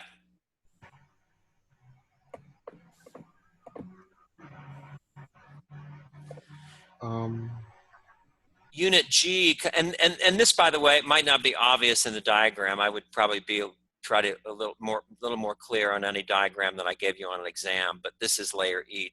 This is rock unit E2. So E is the oldest, then G. What's going to come next after G? This is G over here as well. L. L, yeah. How about next? C. C, okay. And now, here's an interesting thing to notice. This is an important principle here. It's called the principle of cross-cutting relationships.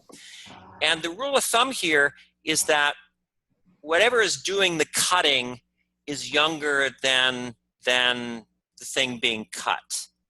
And so in this case, we have a fault, just a crack, a fracture along which movement has occurred. And so looking right here, can you see that this unconformity and also unit M, or maybe a better way to say it is unit H doesn't cut through M. Can you see that the fault doesn't? It cuts through all of these other layers. It cuts through E, G, L, and C. So the fault occurred before M was right, positive. But after C. Can you see that? So H is going to be next. So we have E, G, L, C, H, and then after the fault stopped moving, then M was deposited. And what's going to come next, Andrew?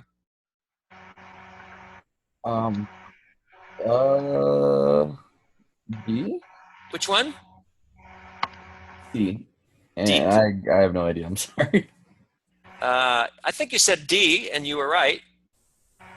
Sure. So E, G, L, C, H, M, D. What's going to be next? How about you, Olivia? Sorry, Jay. Yes, J. Sorry, I don't have my glasses on.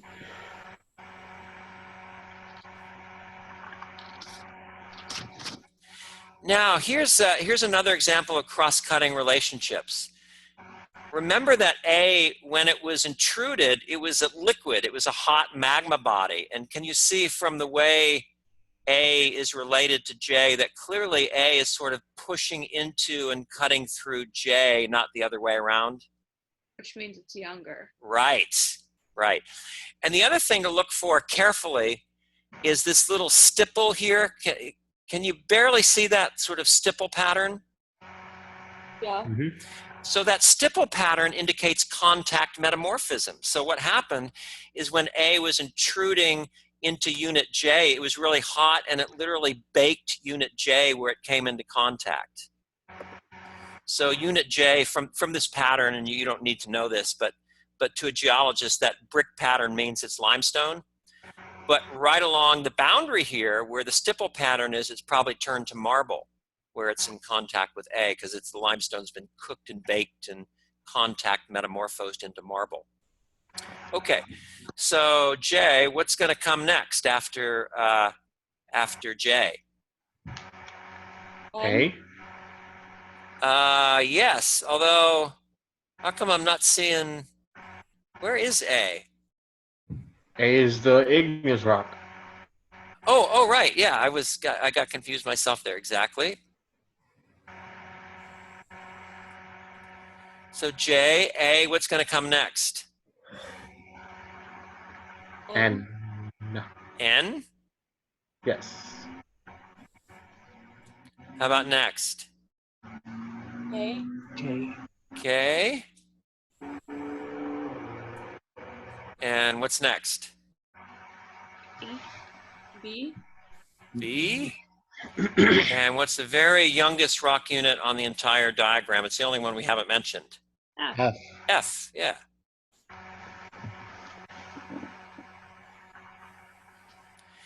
So did that sort of overall logic make sense to people? How I kind of walked through it. Yes. So yeah, I would get some practice with that, and I wanted to show you real quick in case you missed it. If you want to get some more practice, so I'm back. Let me show you where this is, just so there's no confusion. So back to the home page. So if I scroll down on the home page, Exam 2 Study Resources, open that folder. And this is kind of a narrated video I made that kind of does the same thing for a different cross-section that we just did. So it sort of walks you through step by step. So probably on the exam tomorrow, I'll give you one or more problems involving a cross-section like this, and you'll have to tell me something about the order that is the relative age of the rocks.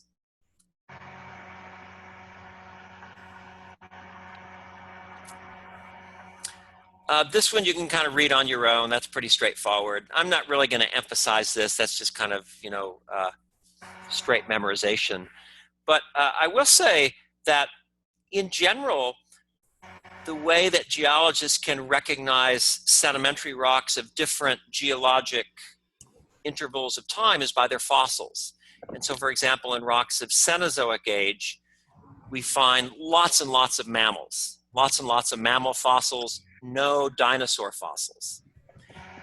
In rocks of Mesozoic age, mammals were around at the time of the dinosaurs, but they tended to be not as common as they are today, and they weren't nearly as common as dinosaurs in the Mesozoic era.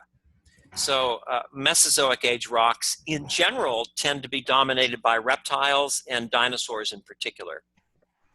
And then before that, we had the era of ancient life, so Paleozoic era, and rocks of Paleozoic age generally lacked both abundant mammal and abundant reptile fossils. And you tend to find things like fish and amphibians, also invertebrates, organisms without backbones like clams and snails and that sort of thing. That's not to say that, you know, those invertebrates are gone. Many of them are still with us today. But it is to say that back in the Paleozoic era, before about 252 million years ago, mammals were non-existent. We never ever found mammal fossils in rocks of Paleozoic age, and reptiles were just beginning to evolve in the Paleozoic era, so they're really not that common. What we do find, as I mentioned, in rocks of Paleozoic age are invertebrates and fish and amphibians. So that's kind of what I've just answered, you know, here in question 5. Okay, so another aspect of dating in general has to do with absolute age dating, and that's where we're actually trying to figure out the numeric age of the rock or the mineral. And I kind of have to digress a little bit here to kind of briefly explain the nature of radioactivity. So I think for that I'm gonna go over to the whiteboard. So let me see. We'll do a new share. Okay, everybody see the whiteboard? Yes. Okay. So it turns out that certain atoms, certain types of elements in nature, like uranium and thorium and many other elements, they're unstable in the sense that the atom itself will begin to disintegrate. It'll begin to break apart. So that's what physicists mean by radioactivity. It's essentially disintegration of an atomic nucleus. And when an atomic nucleus is unstable and it's about to break apart, it's about to radioactively decay, just in general, we refer to that type of atom as a parent atom. Parent atoms are radioactive. But as time goes by, what will happen to the parent atoms is when they spit out certain particles, and we won't worry about the details, you can kind of read about that, but the nucleus of the radioactive atom will spit out things like protons and neutrons and electrons and what have you. And eventually, and this is a very simplistic treatment, but eventually, once the atom sort of spits out, sometimes even absorbs enough particles, it no longer is radioactive, it becomes stable. And it won't disintegrate anymore. And at that point, we refer to that sort of secondary atom derived from the radioactive decay of the parent atom. That's called a daughter atom.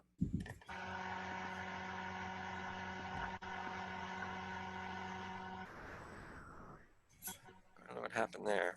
Oh, well. Daughter atoms are non-radioactive.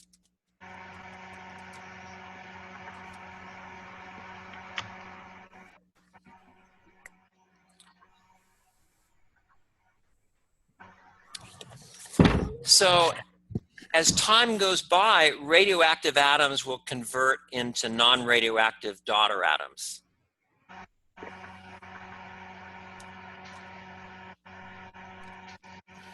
The more time goes by, the more of the radioactive parent atoms in a mineral will convert into non-radioactive daughter atoms. So the really cool thing about this process is it acts just literally like a clock inside the rock. So see if you can follow me here before we sort of get a little bit mathematical. In general, let's say I pick up a rock and I analyze a certain mineral in the rock. And the mineral has a whole lot of radioactive parent atoms, but very few daughter atoms. In general, is that mineral pretty young or pretty old geologically? Young. It's pretty young, and why young? Because there's less decay. So since there's more parents and less daughter, there's less half-lives that have elapsed. Perfect. Yeah, we'll get to the concept of half-life in a minute. Do you have a question, Wilmer? No. Okay. On the other hand, let's say I just randomly pick up some other mineral somewhere, and when I analyze it in the lab, I find out that it contains a high proportion of daughter atoms and very few parent atoms. Just in general, is that mineral geologically young or old? Old. Old, because so much time has gone by that almost all of the parent atoms have converted into daughter atoms. And kind of an analogy I use in the ebook is that of an hourglass.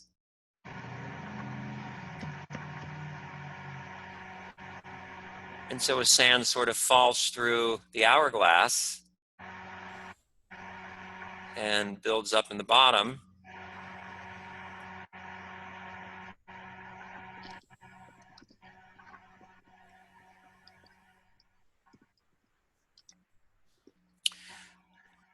this sort of allows us to track time. Now, in this analogy, can someone explain to me what the sand in the upper part of the hourglass would represent in terms of what we just talked about? The parent atom? Good. The parent atoms, the radioactive parent atoms. What about the sand in the bottom of the hourglass? Daughter atom. Daughter atoms. Exactly right. Exactly right. So the really cool thing about this process, this radioactive decay process that converts parent atoms into daughter atoms, is pretty much nothing affects it. Temperature doesn't affect it. Gravity doesn't affect it. Migrating fluids don't affect it. Magnetic fields don't affect it.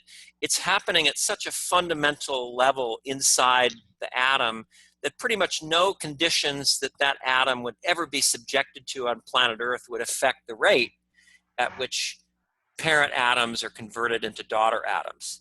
So that means if we actually knew how many parent atoms there were in a mineral in comparison with daughter atoms, and if we knew in general how long it takes to convert a parent atom into a daughter atom, we could calculate the numeric age, the absolute age of the rock based on the proportion of parent and daughter atoms. But in order to do that, can you appreciate that we sort of need to know in general how rapidly parent atoms are converting into daughter atoms? And was it Olivia a minute ago mentioned the concept of half-life? Yeah. So half-life is simply the time it takes for half, that is 50% of the daughter atoms, of parent atoms,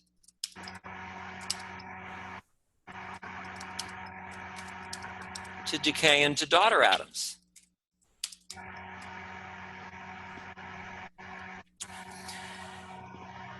So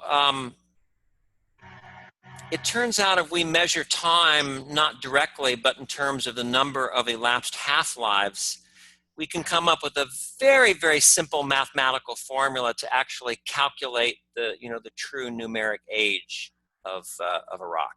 And that's what I'm going to do now. So I'm recording all this, so all this will be saved. So is it okay if I clear it at this point?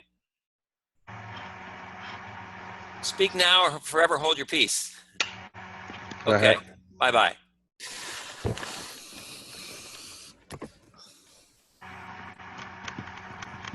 So let's say in this example, we're dealing with potassium 40.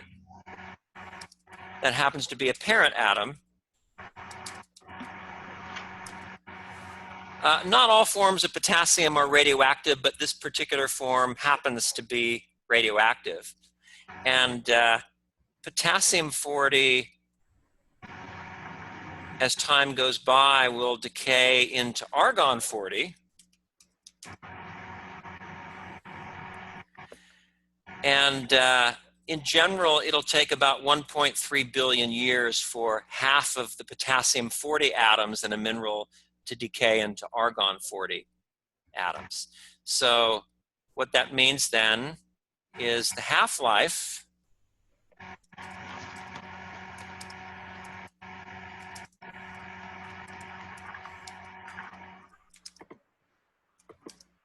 is equal to roughly 1.3 billion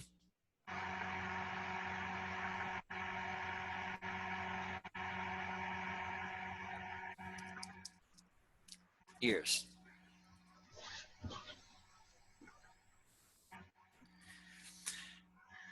This number right here is something that I will always give you. You don't have to memorize that.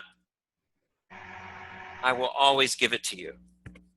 And by the way, this is something that can be determined in a laboratory. It's no big deal. And this number, it just tells us how rapidly potassium-40 atoms will decay into argon-40 atoms. So the other thing to cover really quickly is how the number of atoms changes with each elapsed half-life of time. So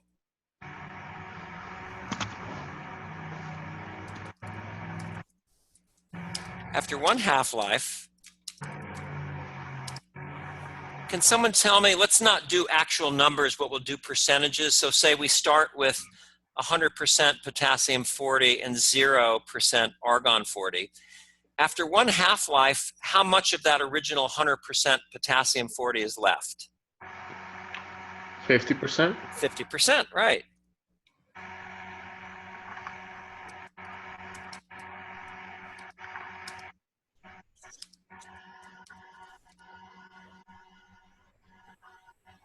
And then here's where the math gets kind of slick, kind of interesting. After a second half-life, how much of that original 100% of potassium-40 would be left? None. That's where we have to be careful. So the interesting thing about radioactive decay is you actually never get down to zero completely. But the way to figure out how much of the original potassium-40 is left is you just start with what you ended up with after the first half-life and you chop it in half. And does anyone have a scientific calculator handy? We're going to take 50% divided by 2. No, I'm just kidding. You don't need a scientific calculator. Probably do that in your head, right? So what's half of 50%? 25. 25%. So guess how much of that original potassium-40 is left after 2 half-lives have elapsed? 1/4. 1/4 or 25%? Right.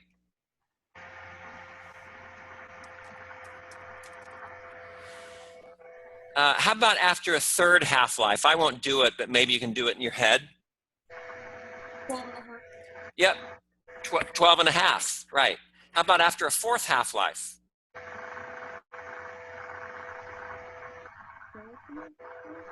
I'd be 6 1/4, and then 3 1/8, et cetera, et cetera. Oh, wow. Does that kind of make sense? Yeah. Let me actually add it so when you're watching this recording, it'll kind of make sense. So after 3 half-lives, 12.5% left. So we always start with 100%. Let me kind of make sure that's kind of clear.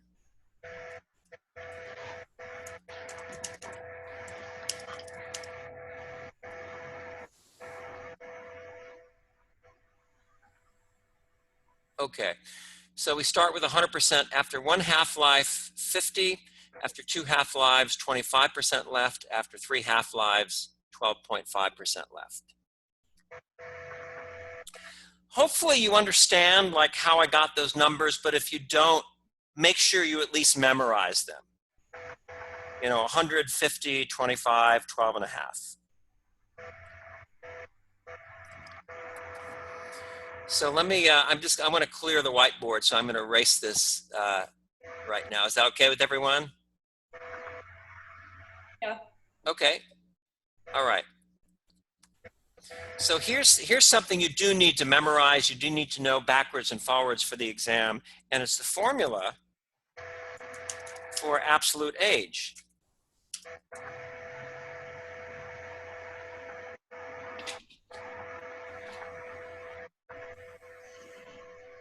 And it equals the number of elapsed half-lives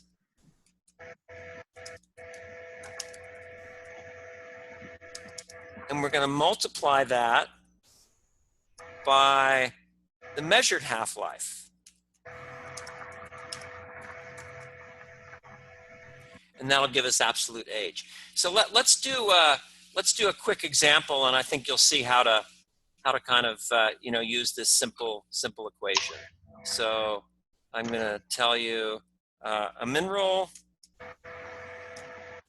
contains 25% of its original potassium 40, and I'm just going to use the chemical symbol for potassium, which is K. So I would give you that, and then I'm also going to give you this, and the measured half-life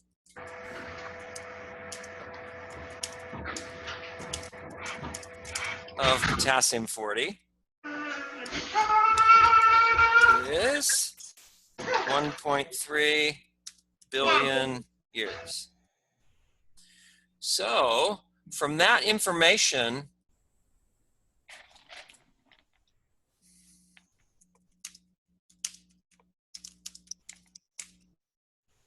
how old is the mineral? 2.6 billion years. Very good. Yeah, excellent.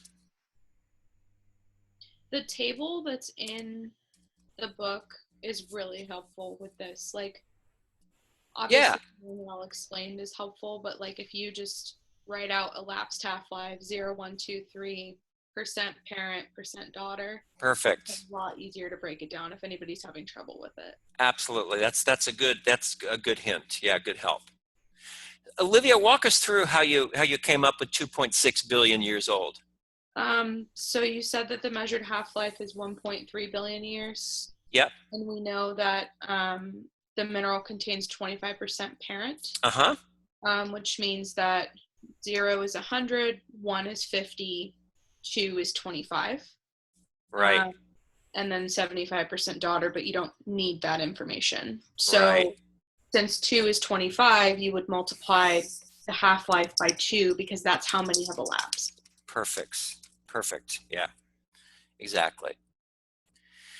So, the sorts of problems I would give you on the exam, and also I think I had some in the homework, as I recall. They're pretty simple. They're like this. The math gets a little trickier if you don't use an integral number of elapsed half-lives. It involves logarithms, but we're not even going to go there. So it'll always be 1, 2, or 3 elapsed half-lives. I won't give you like 1.5 or 3.4 or 2.3 half-lives or something like that. But we certainly could. It's just the math is a little trickier, so we're going to avoid it in this class since there's not really a math prereq. Okay, so does that overall kind of make sense to people?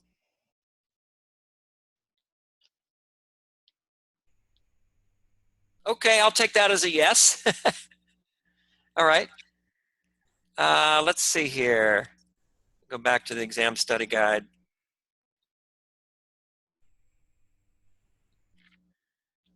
Okay. So, boy, now let me pull the group here. I'm happy to keep going, but it is after 9. So, how are people feeling? We could keep going. I can address specific questions here, or or whichever. I'm here to help you. Keep going. I definitely need some help on chapter 10. Okay, all right. Okay, so we'll jump into chapter 10. So I'm going to go back to the whiteboard here, and there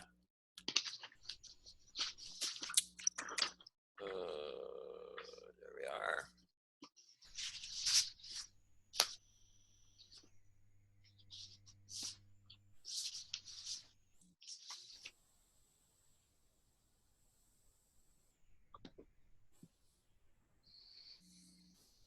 Okay.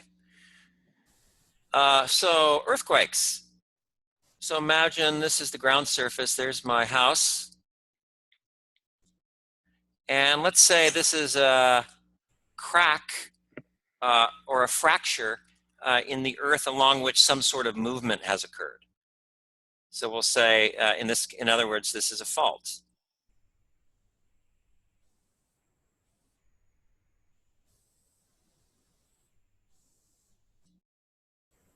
That's a pretty fat pen. I think I'll switch that here. Here we go. Okay. So let's say in this case that this side of the fault, when it ruptures during an earthquake, it kind of moves up relative to this underside of the fault. So for a long time, it was actually, it wasn't clear, between faulting and earthquakes, what was the cause and what was the effect. Some geologists thought, well, maybe it's the rupture of the fault that causes the ground shaking that is the earthquake, or maybe the ground shakes and the shaking of the ground causes rupture, which is the fault. So it's sort of the chicken or the egg thing. But in San Francisco in 1906, there was, of course, a massive earthquake that you probably heard about, the famous, infamous, rather, 1906 earthquake. And that kind of settled the question once and for all. We now know that pretty much all earthquakes are the secondary result of faulting, shifting along a fracture in Earth's interior. So in other words, faulting causes earthquakes, not the other way around, at least most of the time. So when the fault shifts, the location along the fault where the movement first begins, that's how we're going to define the kind of the origin of the earthquake.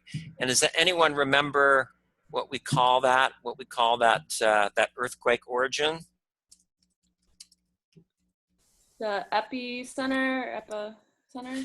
Close. That's the epicenter is actually going to be the point on the ground surface directly above the earthquake origin. The focus? Yes. So this is called the earthquake focus.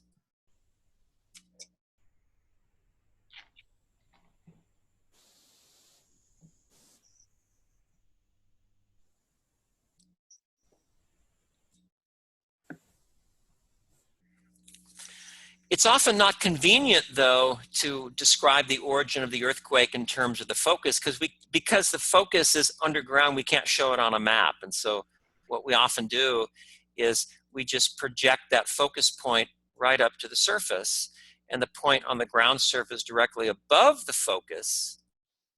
Guess what we call that? You just said it a minute ago, Carla. The epicenter? Yeah, the epicenter. So that's the distinction between the focus and the epicenter. And when the earthquake first occurs, that's right at the focus is where the fault first begins to rupture. And as a result of that fault rupture, pulses of energy are sent outward in all directions. And these pulses of energy are known as seismic waves.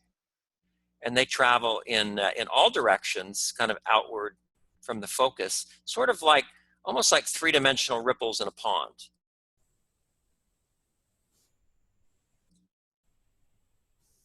So these pulses of energy then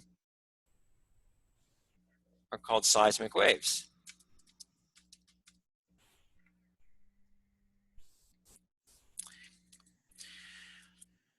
So I want to show you a quick animation because it turns out there are three different types of seismic waves. And there's a nice animation in the chapter 2 study resources. So I'm gonna, let's see, go back to the desktop.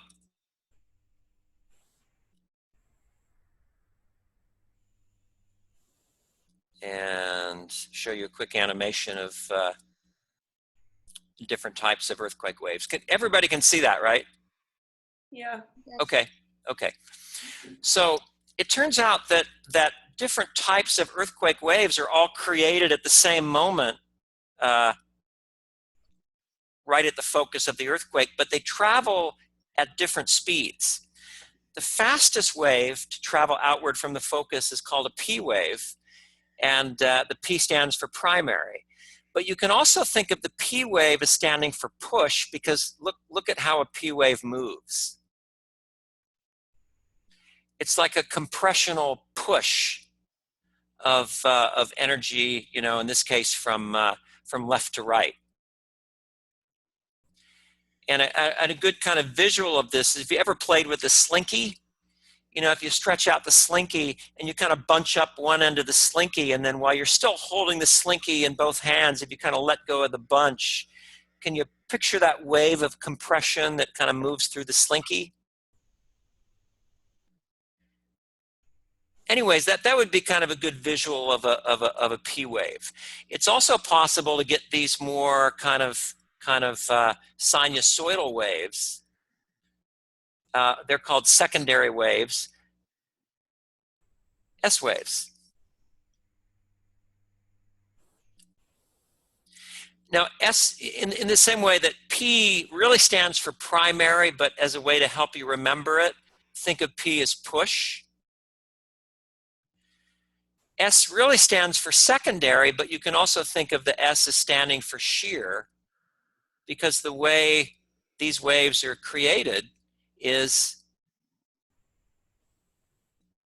the Earth's material is sort of sheared in a direction perpendicular to that which the wave travels. So sometimes S waves, even geologists will refer to S waves as shear waves for that reason. Okay, so P waves and S waves, which one's faster?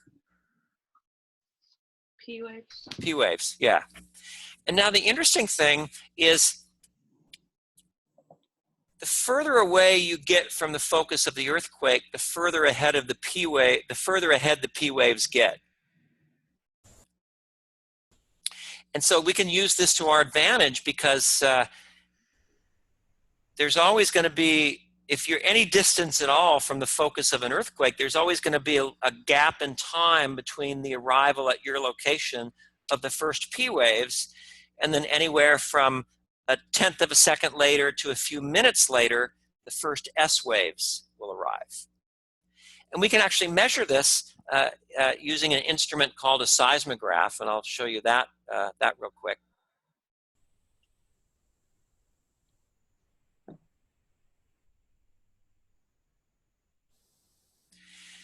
This is just sort of a rigid frame. It's bolted to the ground, and we're going to attach a rotating drum to that frame.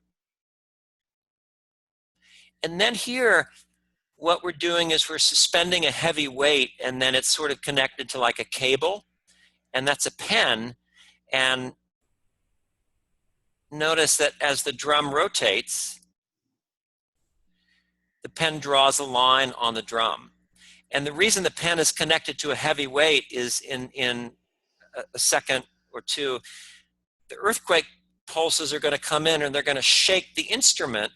But because of the way the pen is connected to the instrument, everything is going to shake but the pen. Even the drum is going to move back and forth, but the pen is going to remain relatively stationary.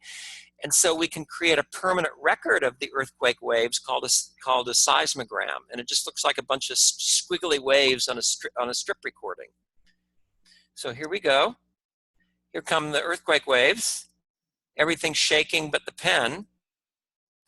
And then when we peel that recording off the seismograph, you read it like you would a line of text. So these are earlier times, and then as we move this direction, we move from earlier to later.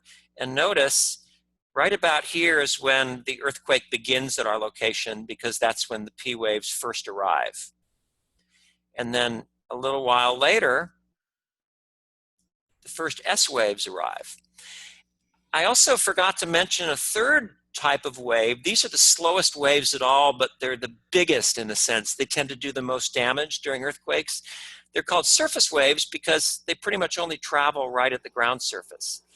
Whereas both S waves and P waves, I refer to those in the ebook as body waves because they travel in Earth's body. In other words, they travel in Earth's interior. Now, sometimes when P waves and S waves, when they intersect the ground surface, some of that energy actually gets converted into a surface wave.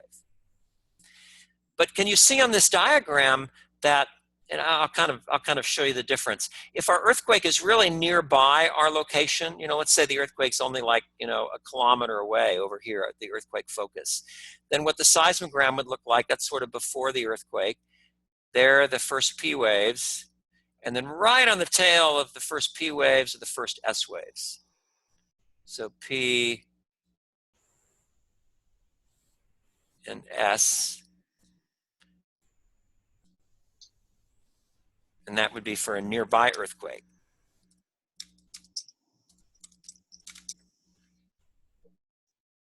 Just to make sure you're with me, how can we tell at a glance by looking at this seismogram that the earthquake happened nearby the instrument? The waves are close together. The waves are really close together, exactly right. But let's imagine maybe in a different earthquake, we get something like this. There are the P waves.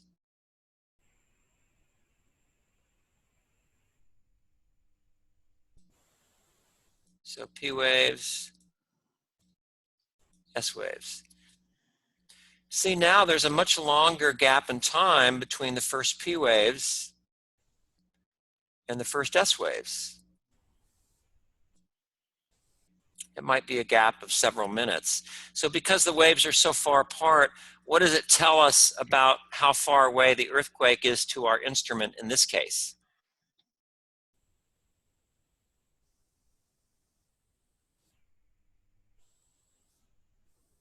Further away? Yeah, further away. Because think of it this way, as the waves travel out from the focus of the earthquake, with increasing distance, the P waves get further and further and further ahead of the S waves. And so there's a huge gap in time between the earlier P waves and the much later S waves.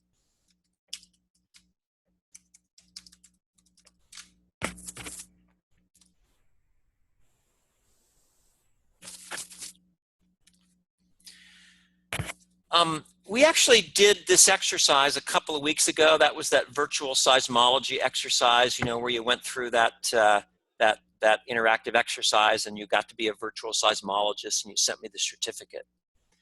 One of the measurements that you had to make on your seismograph, you might remember this, was simply the gap in time between the arrival of the first P waves and the first S waves. That was what is called delta T. Often in science, we use the Greek letter delta to indicate change. And so, in effect, the change in time or the difference in time between the first P waves and the first S waves is delta T. So if you're with me so far, maybe at this point you can tell me, how does delta T change for earthquakes that are increasingly far away?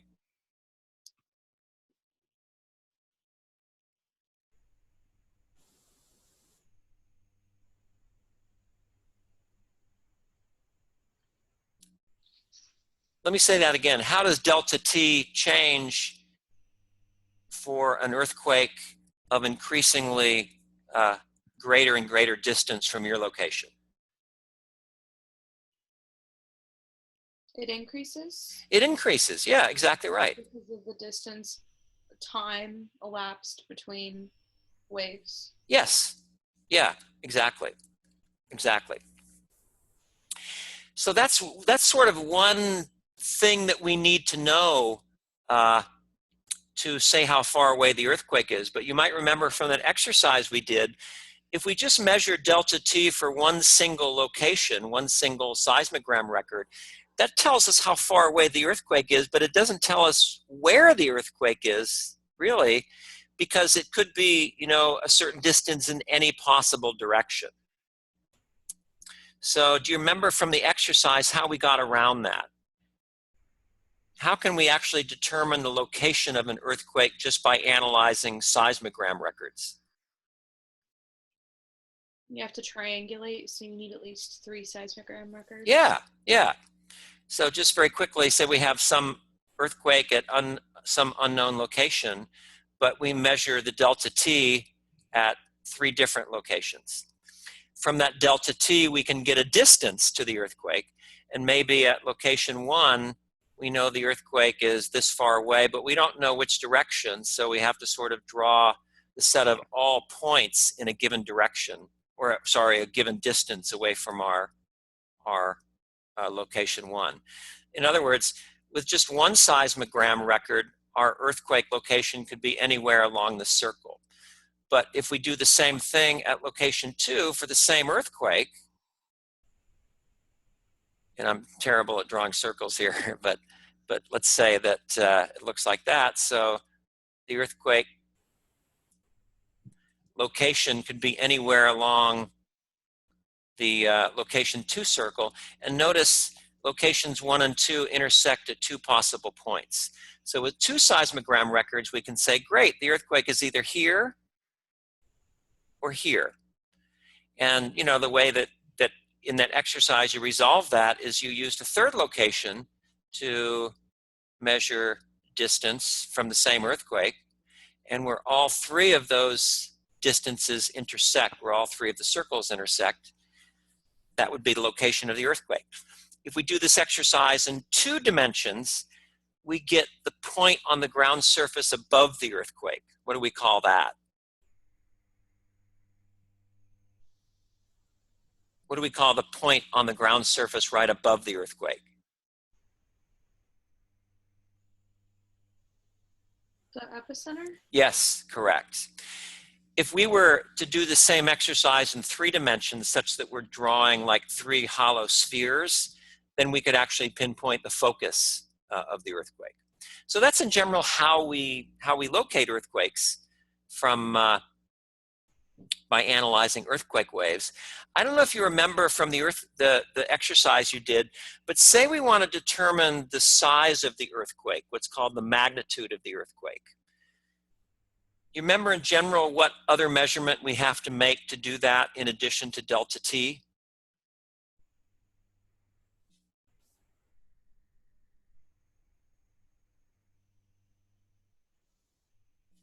It turns out we have to measure the height of one or more of these squiggles. That's called the wave amplitude. And in this case, the way we measure wave amplitude, we don't measure the entire wave from bottom to top. We just measure sort of the most extreme position of the wave with respect to the background reading. So that's called wave amplitude.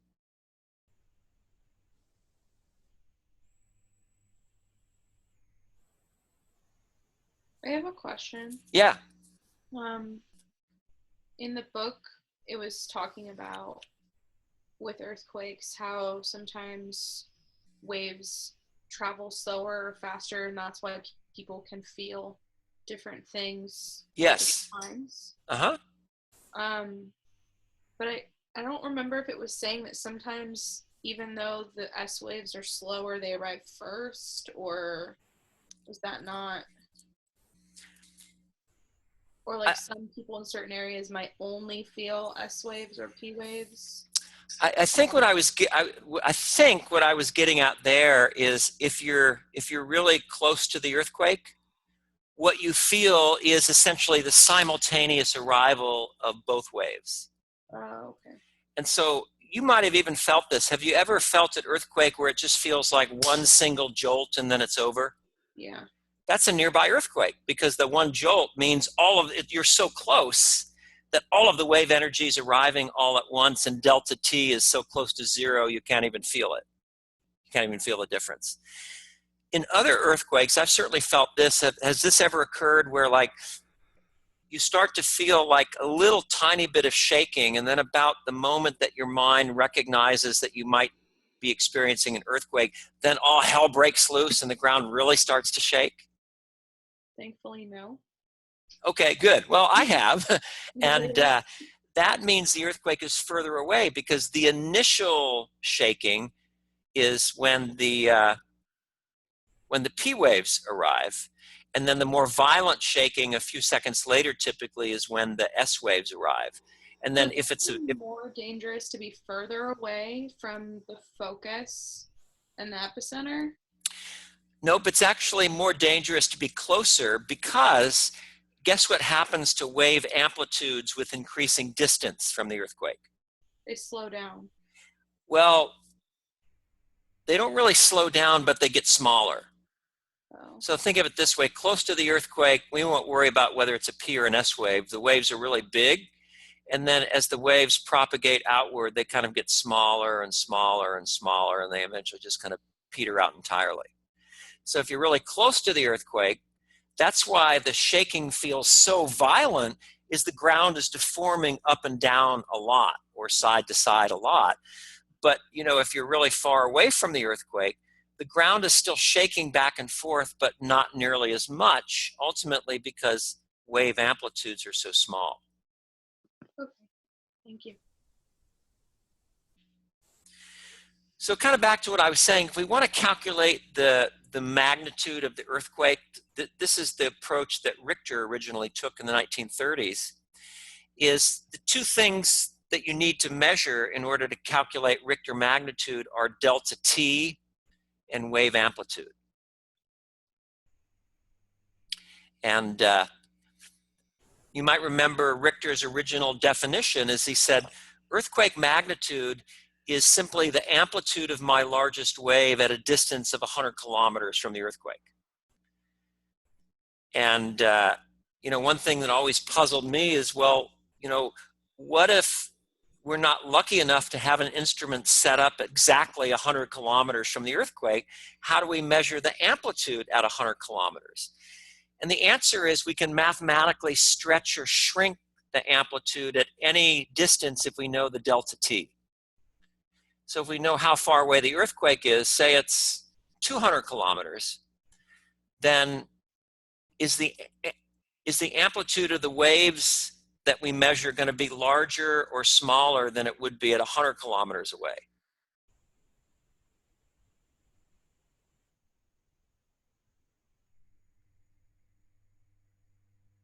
Let me say that again. You're 200 kilometers away from an earthquake.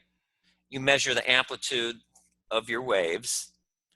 Is the amplitude that you measure at 200 kilometers away going to be larger or smaller than the amplitude that you would theoretically measure 100 kilometers away? Smaller? Smaller, yeah, because the waves have petered out more. But if you know the earthquake is 200 kilometers away, then you can mathematically stretch the waves a little bit to get the amplitude to be what it would be at 100 kilometers away. And this is just a long-winded way of saying that to calculate earthquake magnitude, you need to know two things. You need to know delta T, and you need to know the amplitude of your waves.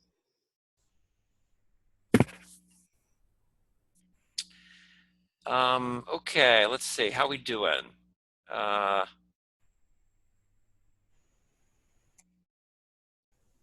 me clear this out. Number 4 and 5 are pretty straightforward, but let me just run through it quickly. So what Richter noticed is that every time he went up one complete point on the scale that he invented, the amplitude of the waves would increase tenfold. So the answer to number 4 is 10 times.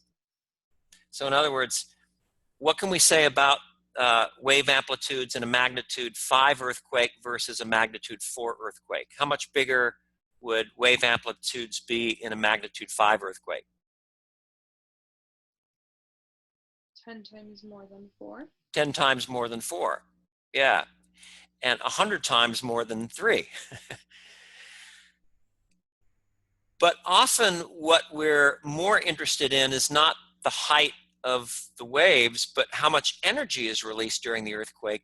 And that's even more dramatic. For one full point on whatever scale we want to use, either Richter or moment magnitude, for every one full point you move upward on these scales, something like 30 times more energy is released.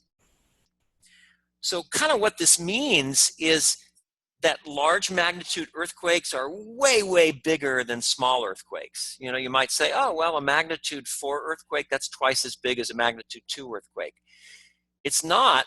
It's actually over 900 times bigger than a magnitude 2 earthquake, because think of it this way. When you go from magnitude 2 to magnitude 3, how much more energy is released? 100 times more? 30 times more energy. And then when you go from magnitude 3 to magnitude 4, how much more energy is released? Again, 30 more times. So 30 times 30, 900. So every time you go up 1 point on the Richter scale, you release 30 times more energy. Every time you go up 2 points on the Richter scale, you release 30 times 30 times more energy, which is 900 times.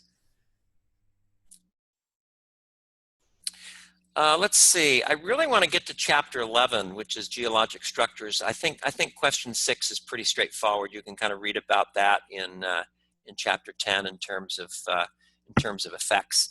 Let me just briefly mention them, and you can kind of read about them in more detail. Certainly, ground shaking, seismic shaking, is an important effect. That's what you feel. That literally is what the earthquake is. Sometimes too, if you have like water saturated sand, when that material shakes like jello, it literally liquefies during the earthquake. That's a process called liquefaction. Gosh, sometimes when the sea floor shakes and moves dramatically during an earthquake, that's what produces tsunami. So there are a number of other effects as well. You can kind of look at those. How about if we move on to chapter 11? This is one people have a lot of trouble with, geologic structures.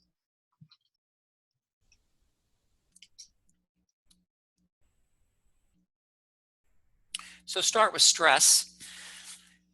Remember before when we were talking about metamorphism, and I defined foliation as stress-induced alignment of minerals. If you squeeze the minerals really hard in one direction, they'll kind of line up like logs in a river. So that's what stress is. It's sort of unequally applied pressure. Very quickly, this is probably pretty straightforward, but compressional stress or compressive stress is oriented like this. You know, that happens at convergent boundaries. You're literally squeezing the rock. Tensile stress is you're stretching the rock. You're pulling the rock apart. And then shear stress, it's not really stretching or compressing. It's more like smearing. And the way that we can kind of, you know, represent shear stress is something like that. So take a piece of Play-Doh or silly putty between your hands and sort of smear it out into a flat shape. That smearing action is what's known as shear stress. And so what does stress produce? Well, stress produces some kind of shape change or breakage that we generally refer to as strain. And it just so happens, it's kind of coincidental, but 3 types of stress: compressional, tensile, and shear stress, and also 3 types of strain. We have plastic strain, elastic strain, and brittle strain. Can someone give me an example of elastic strain?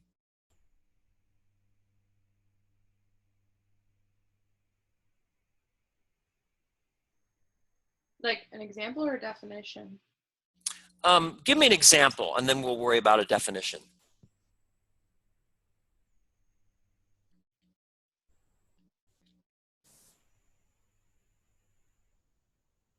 How about this? How about the bouncing of a ball? So when the ball lands on the ground, it temporarily flattens, but then it kind of springs back to its original shape. That's what elastic strain is all about. The strain only lasts as long as you apply the stress. If you remove the stress, the shape recovers its original shape. That's what elastic strain is. Plastic strain, that's probably more straightforward. That's like when you bend silly putty. It's permanent deformation. When you stop bending the silly putty, the silly putty doesn't spring back into a ball. But it's also ductile in the sense that you're not breaking the silly putty, it's bending. And then finally, brittle strain is breaking. So if the bouncing of a ball is elastic strain, then dropping a glass on the ground and the glass shattering would be brittle strain. That actually involves breakage and cracking and actual rupture of the material. So we're going to kind of use these concepts when we talk about faults, including normal and reverse and strike slip faults. For some reason, people have a lot of trouble kind of distinguishing normal faults and reverse faults. So I want to kind of go through this in detail and make sure everybody's really clear on the difference. And the first thing I need to do here is to point out that we're looking at cross sections. So we're sort of looking at a wall. We're not looking like down from a bird's eye view. And obviously, here's the faults. And here's the faults. And because I've labeled it, clearly block B is moving down relative to block A, which is moving up. And over here, block B is moving up relative to block A, which is moving down. So what is it that makes a normal fault a normal fault? Well, we first have to make the distinction between what's called the head wall and the foot wall.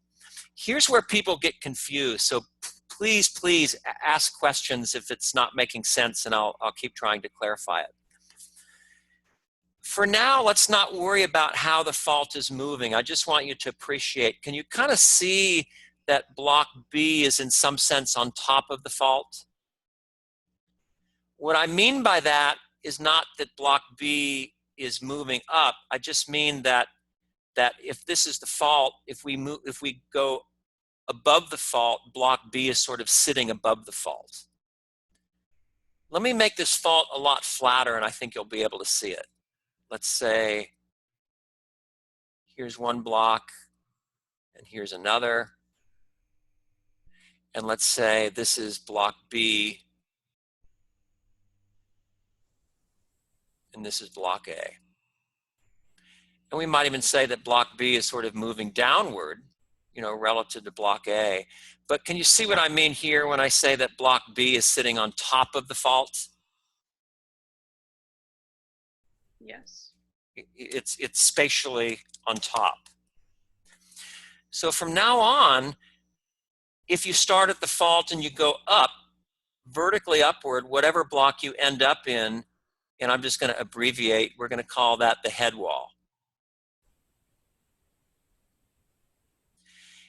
Likewise, if you start at the fault and the block of rock underneath the fault, we're going to call that the foot wall.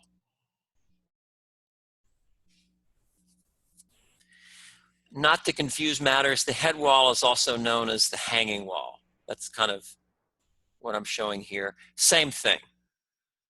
It's not as if one blocks the head wall and the other is the hanging wall. Whichever is the head wall is the hanging wall, and vice versa. Okay, so that's a more obvious example. Going back here, can you now see why? Well, you tell me. Would block B would block B be the head wall or the foot wall?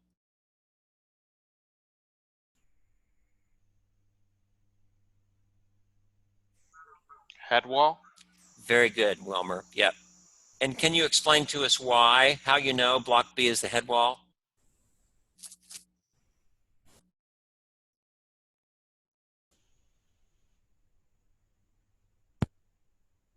Earlier is the one that's hanging.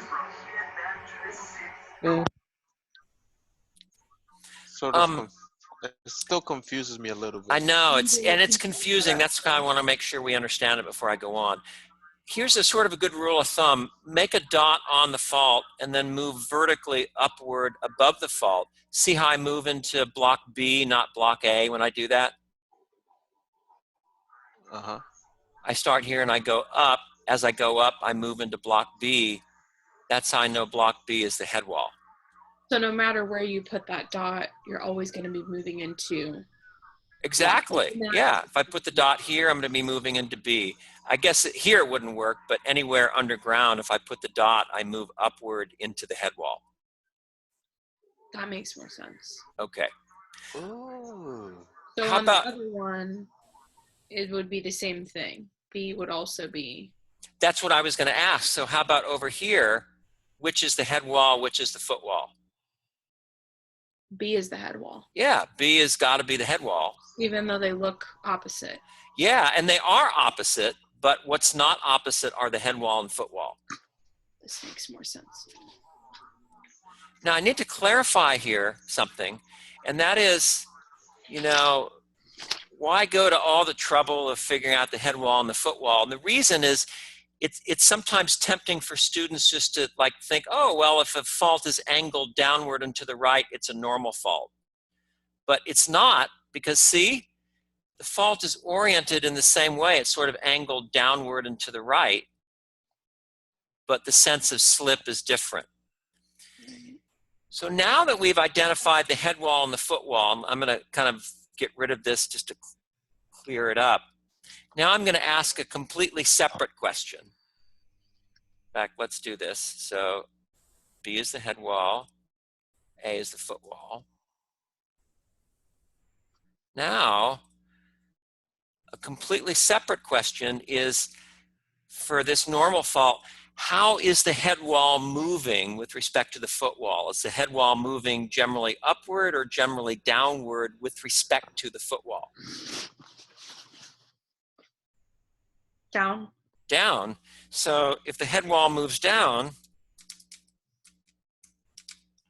that by definition is a normal fault. That's why you got to be able to identify the the head wall and the foot wall. Oops.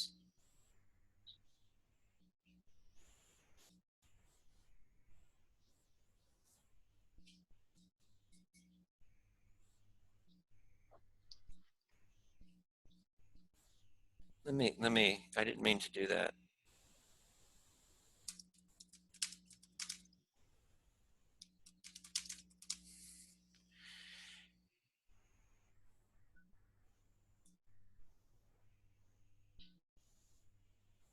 Okay, you get the idea, so you can see it right there.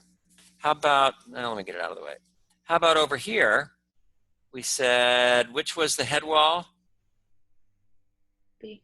B, because if we start at the fault, we move, not the block, but if we move upward, we move into B, so B is the head wall.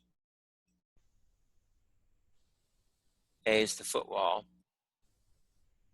Now in this case, how is the head wall moving with respect to the foot wall? It's moving up. Moving up. So when that's the case, it's sort of the opposite or the reverse of a normal fault, so we call it a reverse fault.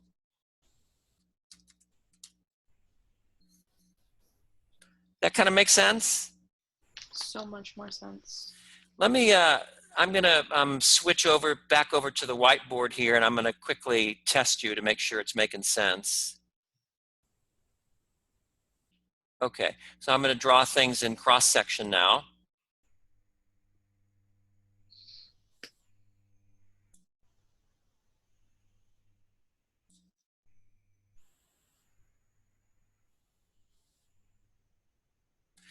Again, really important to be clear that we're looking at this in like a side view, like a silhouette, like a slice, cross-section, not map view. Okay, so we'll kind of darken in the faults. So can someone tell me You want to do this one, Olivia? Which is the head wall? The one on the left. Very good. That's the head wall. So once you identify the head wall, also called the hanging wall, obviously the other one is the foot wall. Now, the next question you want to ask is, how is the head wall moving with respect to the foot wall? Up or down? Up. Up. So what was the rule of thumb? We said if the head wall moves up, it is what kind of fault? Reverse. Good. Very good. Very good. Let me draw another one and we'll do the same thing. I think you all are really getting it. Seems like you are. What about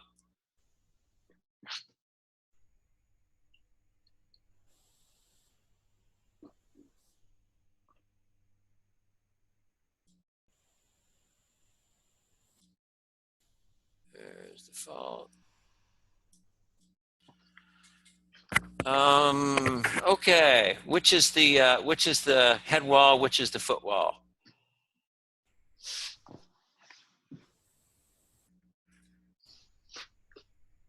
In terms of right or left, which is the head wall?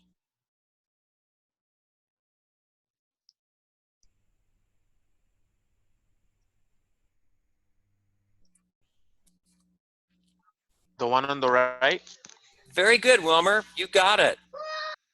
Good job. You see why, or was that just a guess?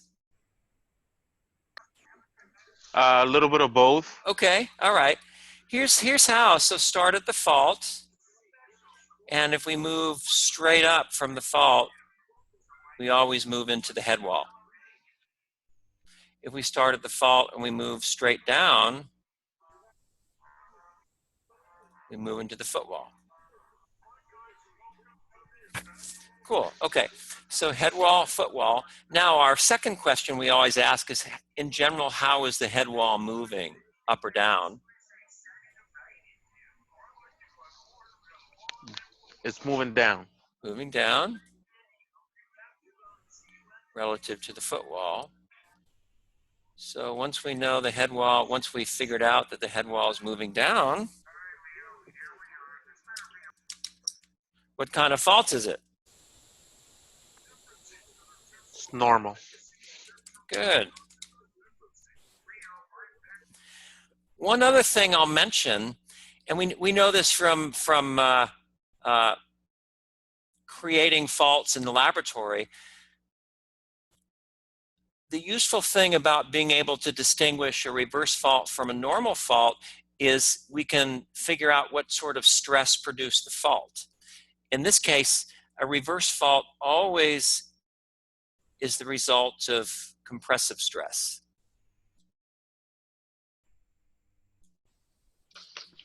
And a normal fault is always the result of tensile stress.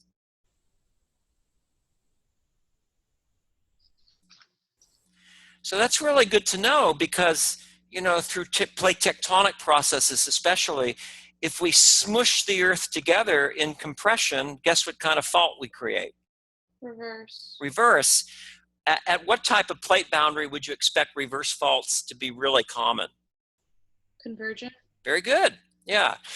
At what type of plate boundary would you expect normal faults and tensile stress to be really common?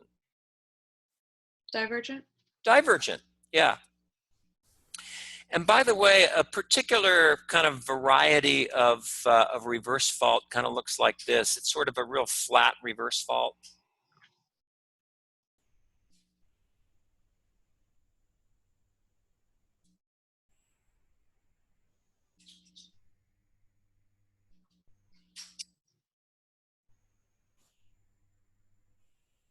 There's a reverse fault. So that real flat reverse fault, again, head wall,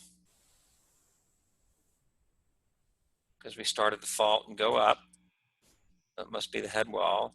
If we go down from the fault, we end up in the foot wall. Since the head wall moves up, what type of fault would this be? Reverse. It'd be a reverse fault, but because it's sort of a flat reverse fault, often this type of sort of low angle or flat reverse fault is called a thrust fault. Is that different than a strike slip fault?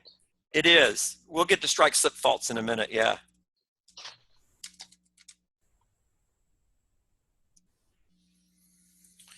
So a thrust fault, yeah, is just a low angle reverse fault. That's all that is. At what type of plate boundary would you expect thrust faults to be more common, convergent or divergent?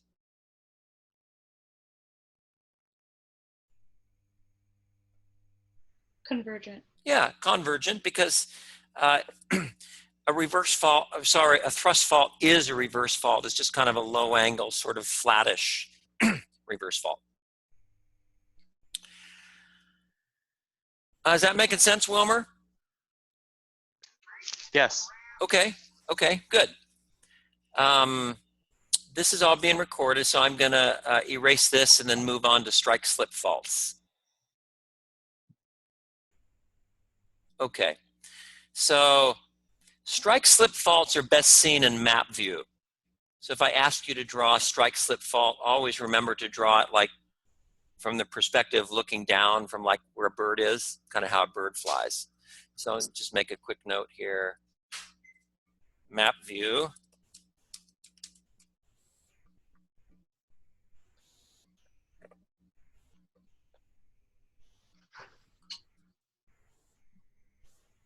And there's my fault. So again, this is not a side view. I'm looking down from the sky like on the ground, so it's map view. And let's say that this side of the fault is moving like this horizontally, and this side of the fault is moving like this horizontally. So it's sort of like opposing lanes of traffic on the freeway. When we get sideways motion along a fault versus sort of more vertical motion or kind of up or down the dip of the fault plane, we call this sideways, more horizontal motion a strike slip fault. And this particular type of strike slip fault happens to be right lateral.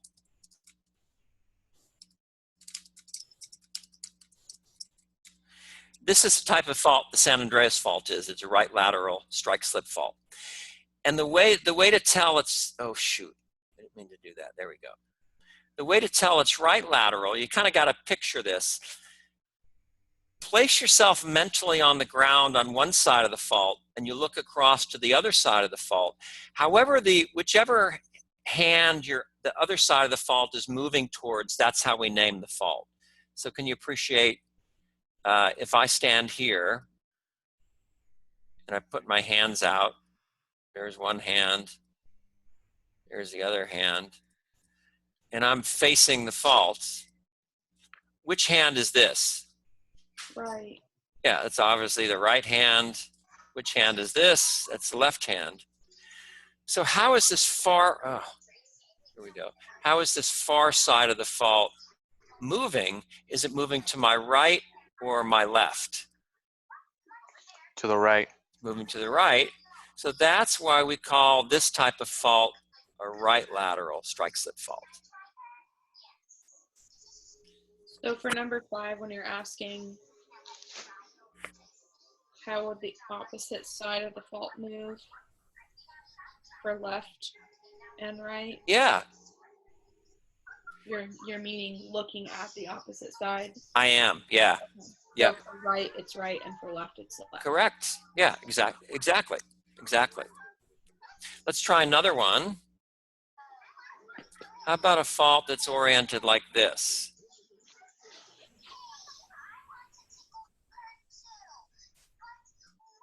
Again, map view. So what about this fault? Have I drawn a right lateral or a left lateral strike slip fault? Right. Good. Because if you place yourself here and you look across to the other side of the fault, it looks like this far side is moving to your right. And the cool thing about this, it doesn't matter which side of the fault you stand on, you'll get the same answer either way. So what I would recommend, go back to that section where I talk about strike slip faults, and I kind of have this stupid story about brothers Bob and Steve, how they're moving, you know, when the San Andreas fault ruptures.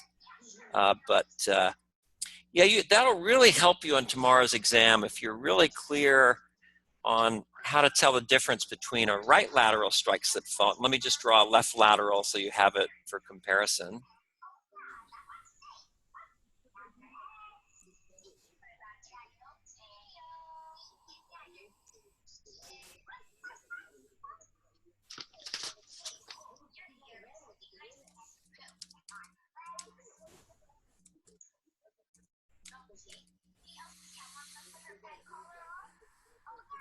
Because again, I stand on this side, I look across over here, and if I'm facing the fault, this far side of the fault will move towards my left.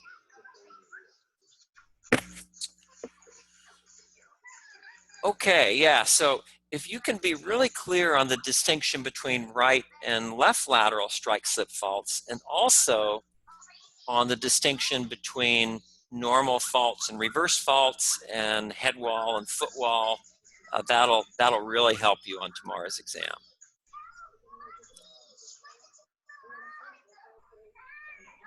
So for strike slip faults, because you said normal is caused by tensile stress, Yes. which is typically divergent boundaries. Reverse is caused by compressive, which is typically convergent.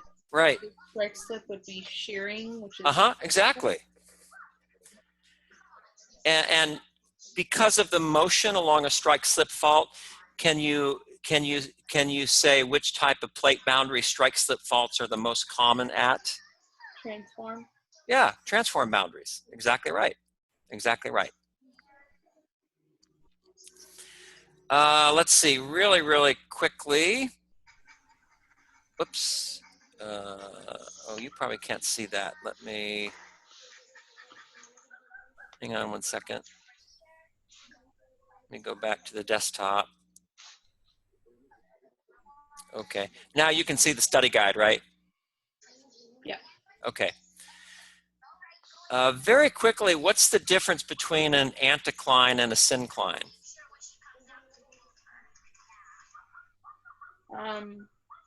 Anticline moves upward where the oldest rock is exposed. Yeah, an anticline is an upward arching fold, kind of like a mountain, and a syncline looks like a smile, looks like a downward arching fold. And then you just said something really important, Olivia, for an anticline. Let me add some more layers here. Now what I'm going to do, I'm going to pull up my eraser, and I'm going to sort of oh, I guess I can't do it how I wanted to. Let me do a different sort of drawing of an anticline. What I'm going to now draw is an anticline that's kind of been partially eroded.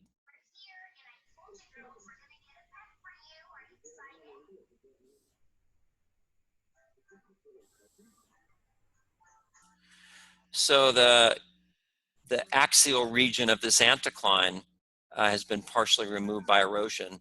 And so as you were saying, in general, as you migrate from the limbs of the anticline out here into the center, into the axial region of the fold, at the ground surface, what's happening to the relative age of the rocks as we migrate from each limb into the inside of the fold? How does the age of the rock layers change at the ground surface when we do that? It goes younger rock, both sides, into oldest rock. Yeah, it becomes older.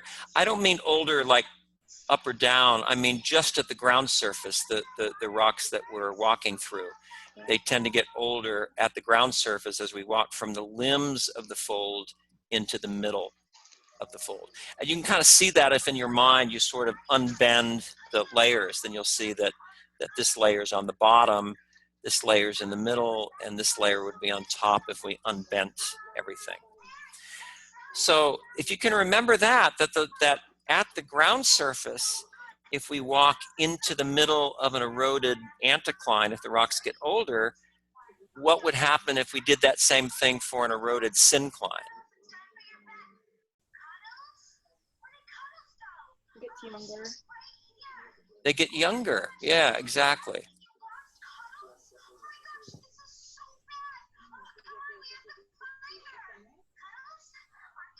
Sounds like maybe somebody's TV is on in the background. Any chance could turn that down? Oh, great. Thank you. Awesome. Okay, that's good. Very quickly, stress strain conditions. Quick review. What do we mean by stress? Unequally applied pressure. Good. Excellent, Olivia. Unequally applied pressure. Strain is how the rocks respond to stress. Shape change or deformation in response to stress. So let's start with normal faults and be very, very careful how I ask the question here. What type of strain are normal faults reflecting? Strain, not stress.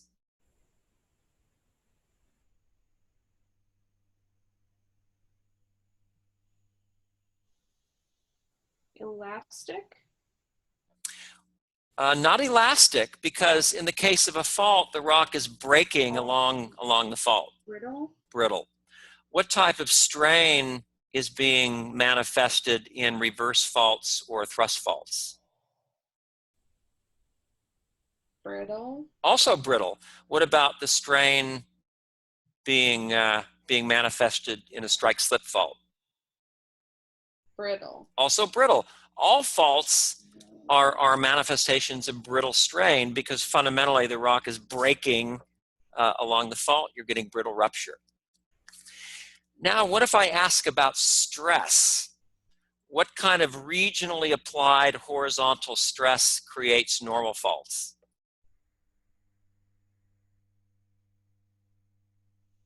Tensile. Tensile stress, exactly. What type of regionally applied horizontal stress creates reverse and thrust faults?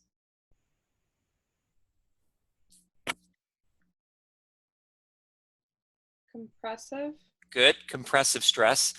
What type of regionally applied stress creates strike-slip faults? Shearing. Shear stress, that kind of smearing type of stress. For question 8, I'm obviously not going to have you draw your own examples, but this would be really good to practice, because if you can actually draw examples of all of these different geologic structures, then it means you probably are able to visualize them really well and understand them.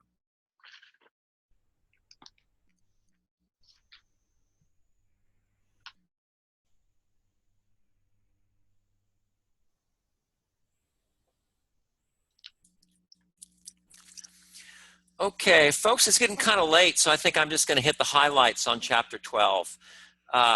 Definitely the meat of the exam is certainly going to focus on Chapter 11, Chapter 10, and Chapter 9, and also 7 and 8. But I'll probably have a few questions as well on Chapter 12.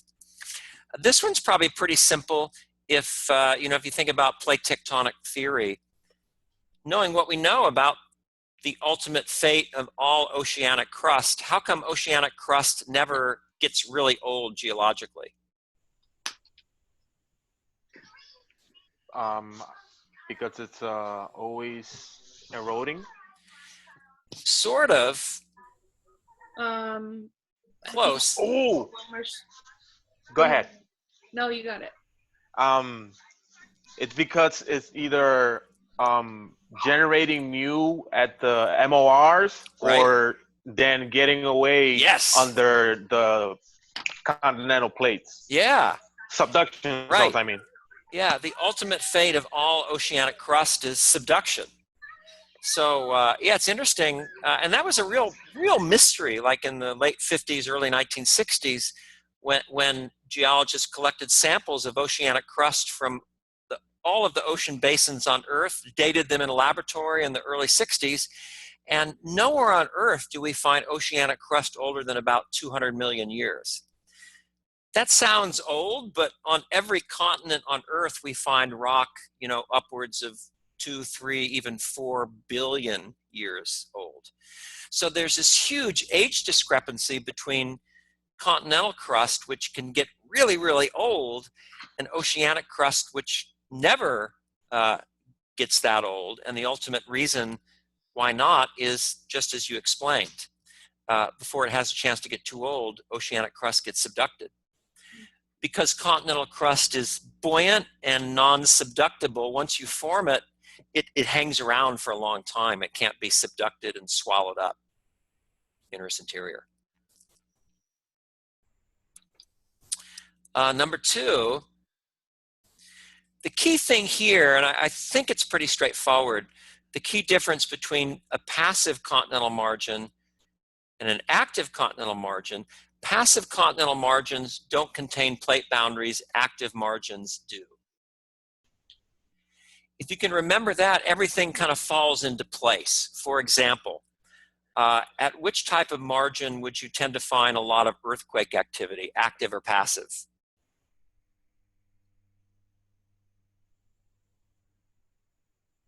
Active. Active. How come? Because it's active continental margins occur at plate boundaries such as subduction and transform type. Yeah, and what do we always get at active plate boundaries?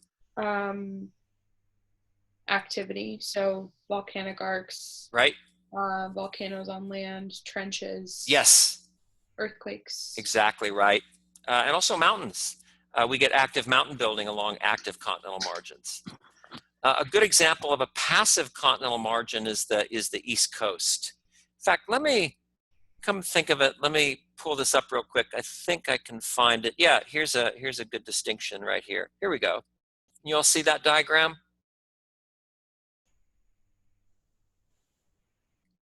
Can you see that?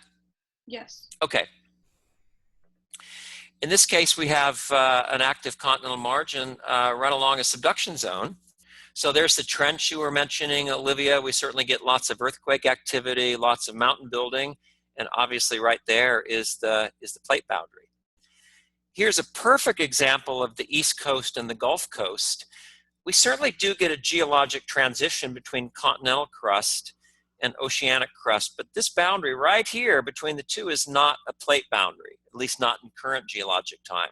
So if there's no plate boundary, not very many earthquakes. If there's no plate boundary here, not much volcanism.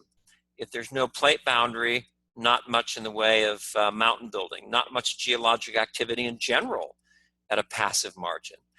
Ultimately, the difference is that we have active plate boundaries at active continental margins, whereas we don't at passive continental margins.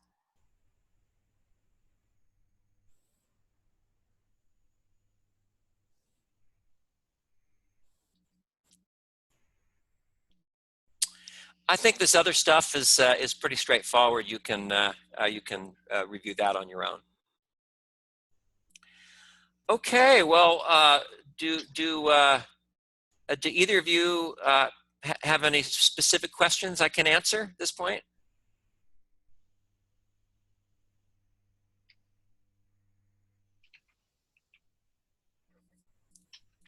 I'm good. Okay. I am good also.